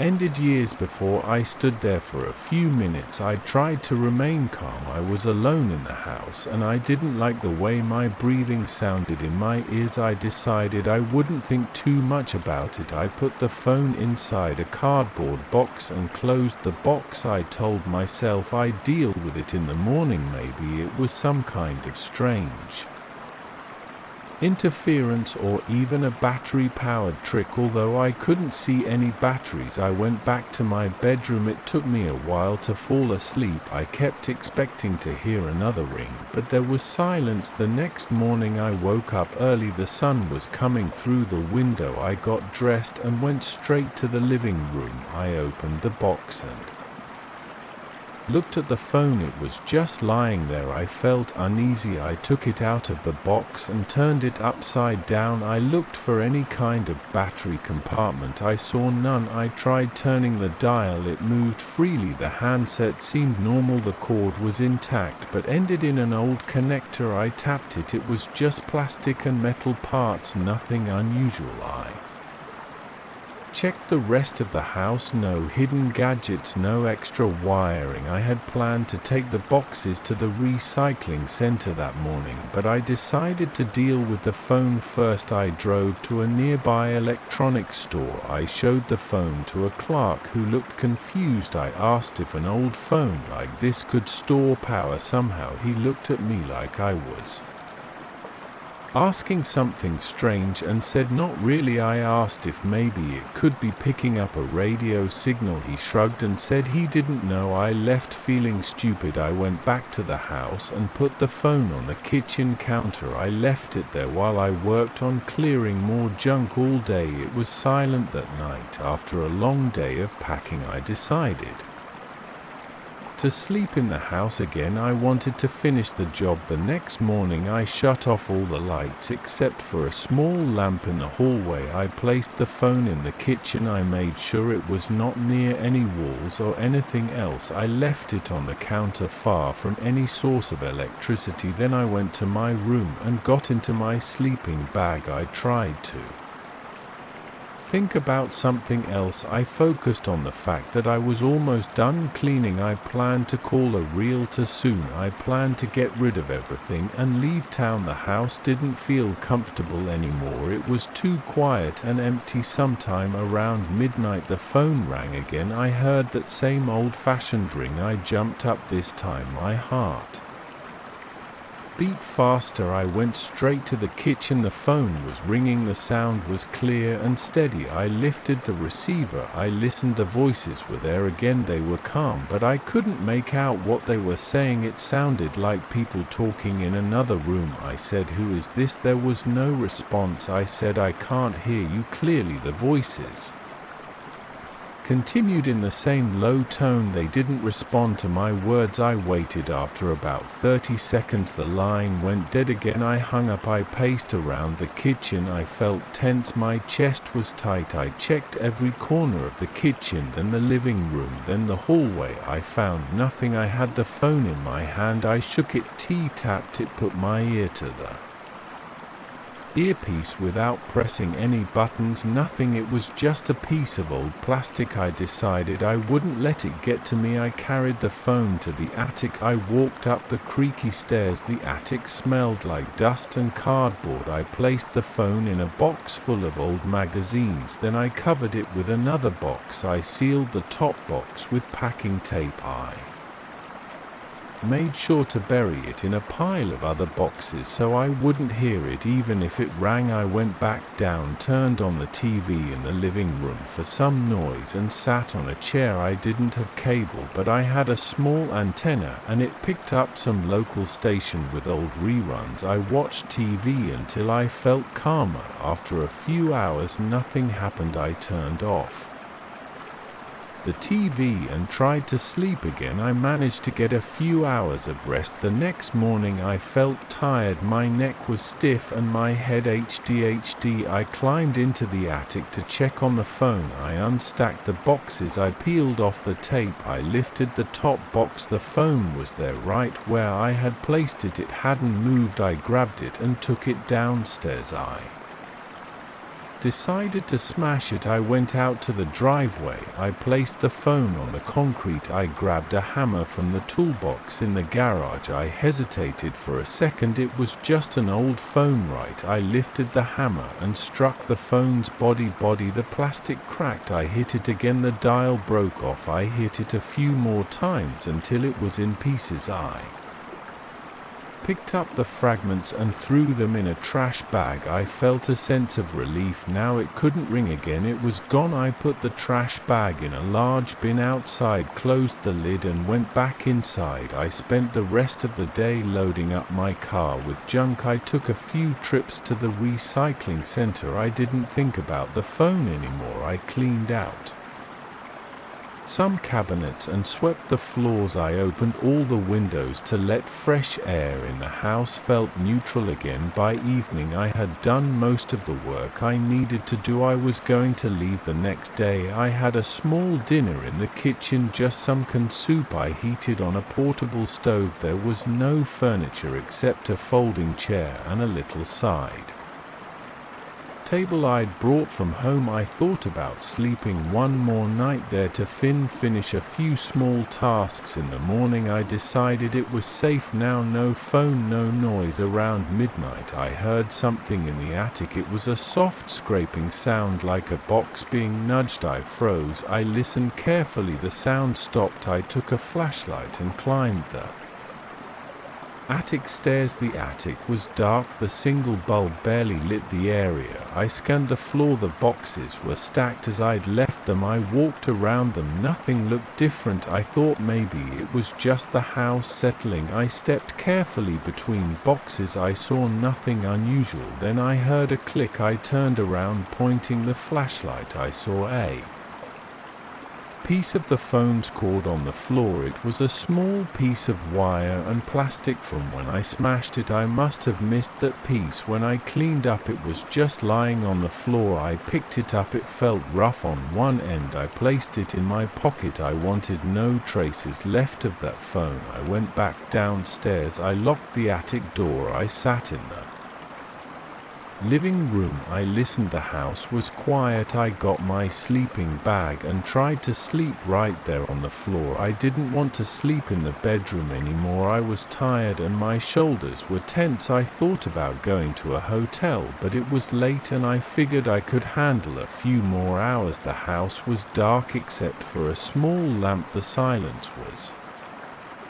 Complete, I wondered if I should turn on the TV for some noise. I decided not to because I wanted to hear if anything happened again. I lay there with my eyes open for a long time. I kept thinking about the phone ringing. I remembered the sound of those voices. They didn't speak to me, they just talked quietly among themselves. I never understood any words, just the low tone of conversation. I felt a knot in my stomach when I thought about it. My breathing got shallow, my palms were sweaty, but then I reminded myself that I had destroyed the phone. There was no phone anymore. It couldn't ring again. There was nothing for me to fear. It was just an old piece of junk. Maybe it was malfunctioning, picking up some odd signal. Now it was gone. I stayed awake for a few more hours. I heard no sounds. I felt a bit calmer. Eventually I slept. When I woke up it was morning. The sun was coming through the windows. Everything looked normal. I got up, stretched my back and checked the attic one more time. Nothing had changed. I took out the last bags of trash. I looked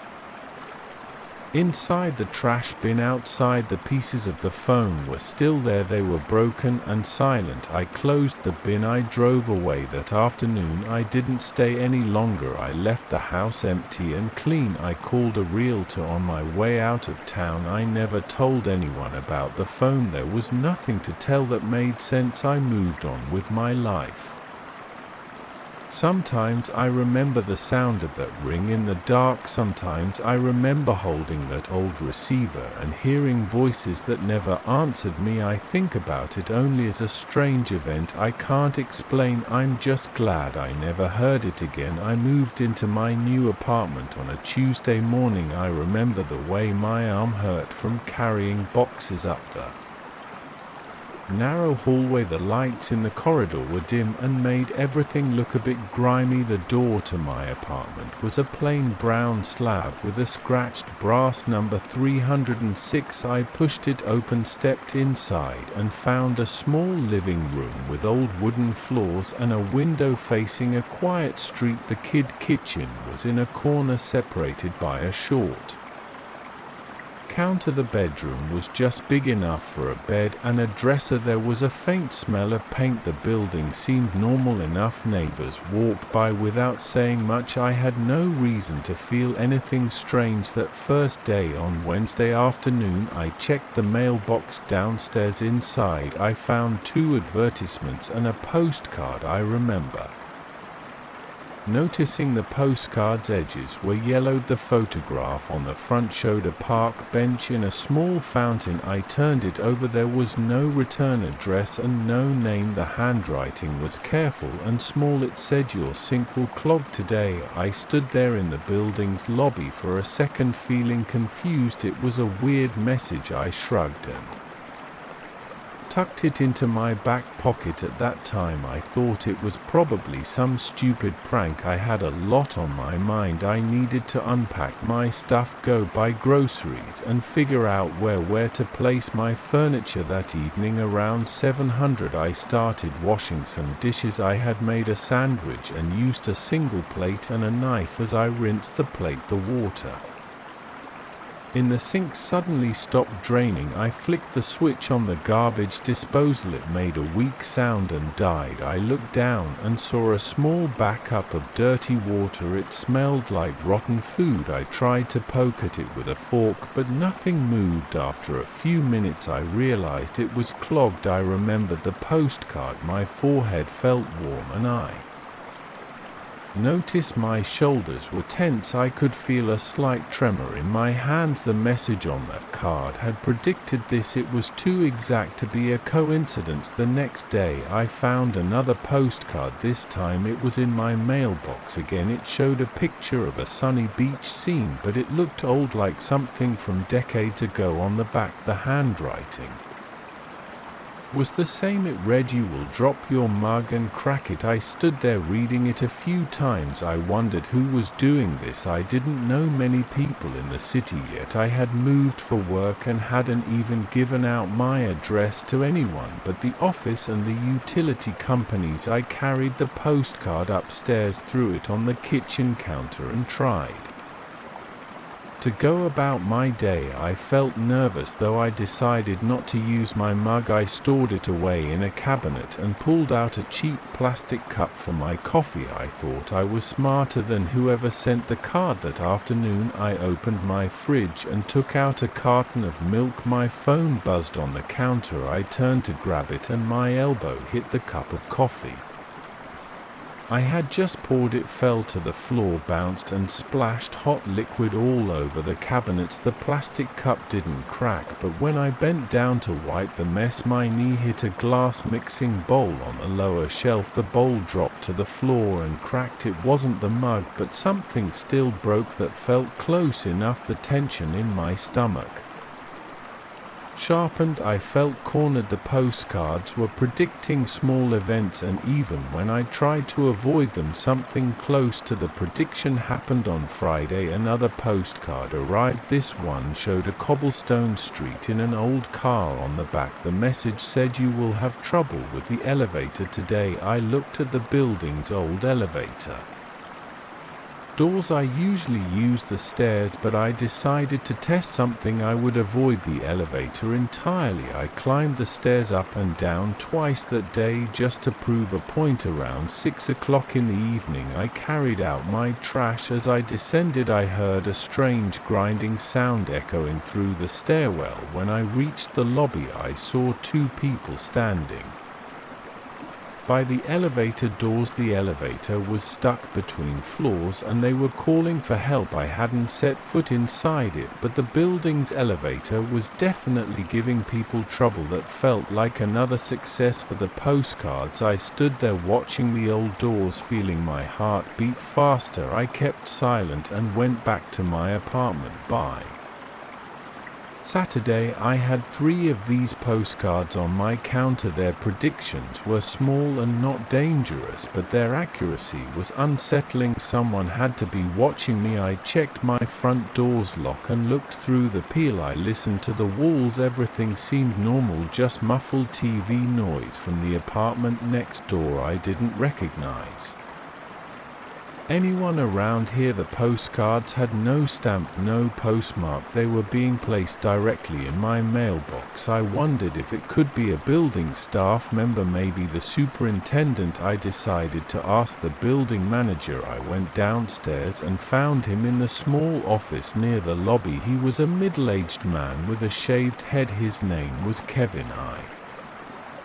asked him if he had seen anyone messing with mailboxes. He said he hadn't. He seemed annoyed that I was bothering him with something he considered small. I showed him one of the postcards. He looked at it, shrugged, and said he had no idea. He told me that if it continued, I could call the police. I thanked him and left. Calling the police over old postcards predicting small annoyances sounded ridiculous. I had no evidence of a real crime. I returned to my apartment and spent the rest of the day checking the hallway through my PE peel. Every time I heard a noise, I never saw anyone approach my door. On Sunday morning, I found another postcard. This one said, "Your shower water will run cold." I turned on the shower and waited. The water started warm and then turned ice cold within seconds. I stepped back shivering. I turned the knob again, but it stayed cold. My heart was pounding. I felt frustrated and a bit scared. I stood there naked and wet, staring at the tiles. Whoever was doing this knew details about my daily life. They knew I would try to take a shower at that time. They knew my sink would clog, that I would break something, that the elevator would fail, that my shower would turn cold. These were small events, not harmful, but the precision was unsettling. I needed to see how these postcards were getting delivered. On Monday, I woke up early and went down to the lobby before the mail typically arrived. I stood behind the stairwell door and waited for 4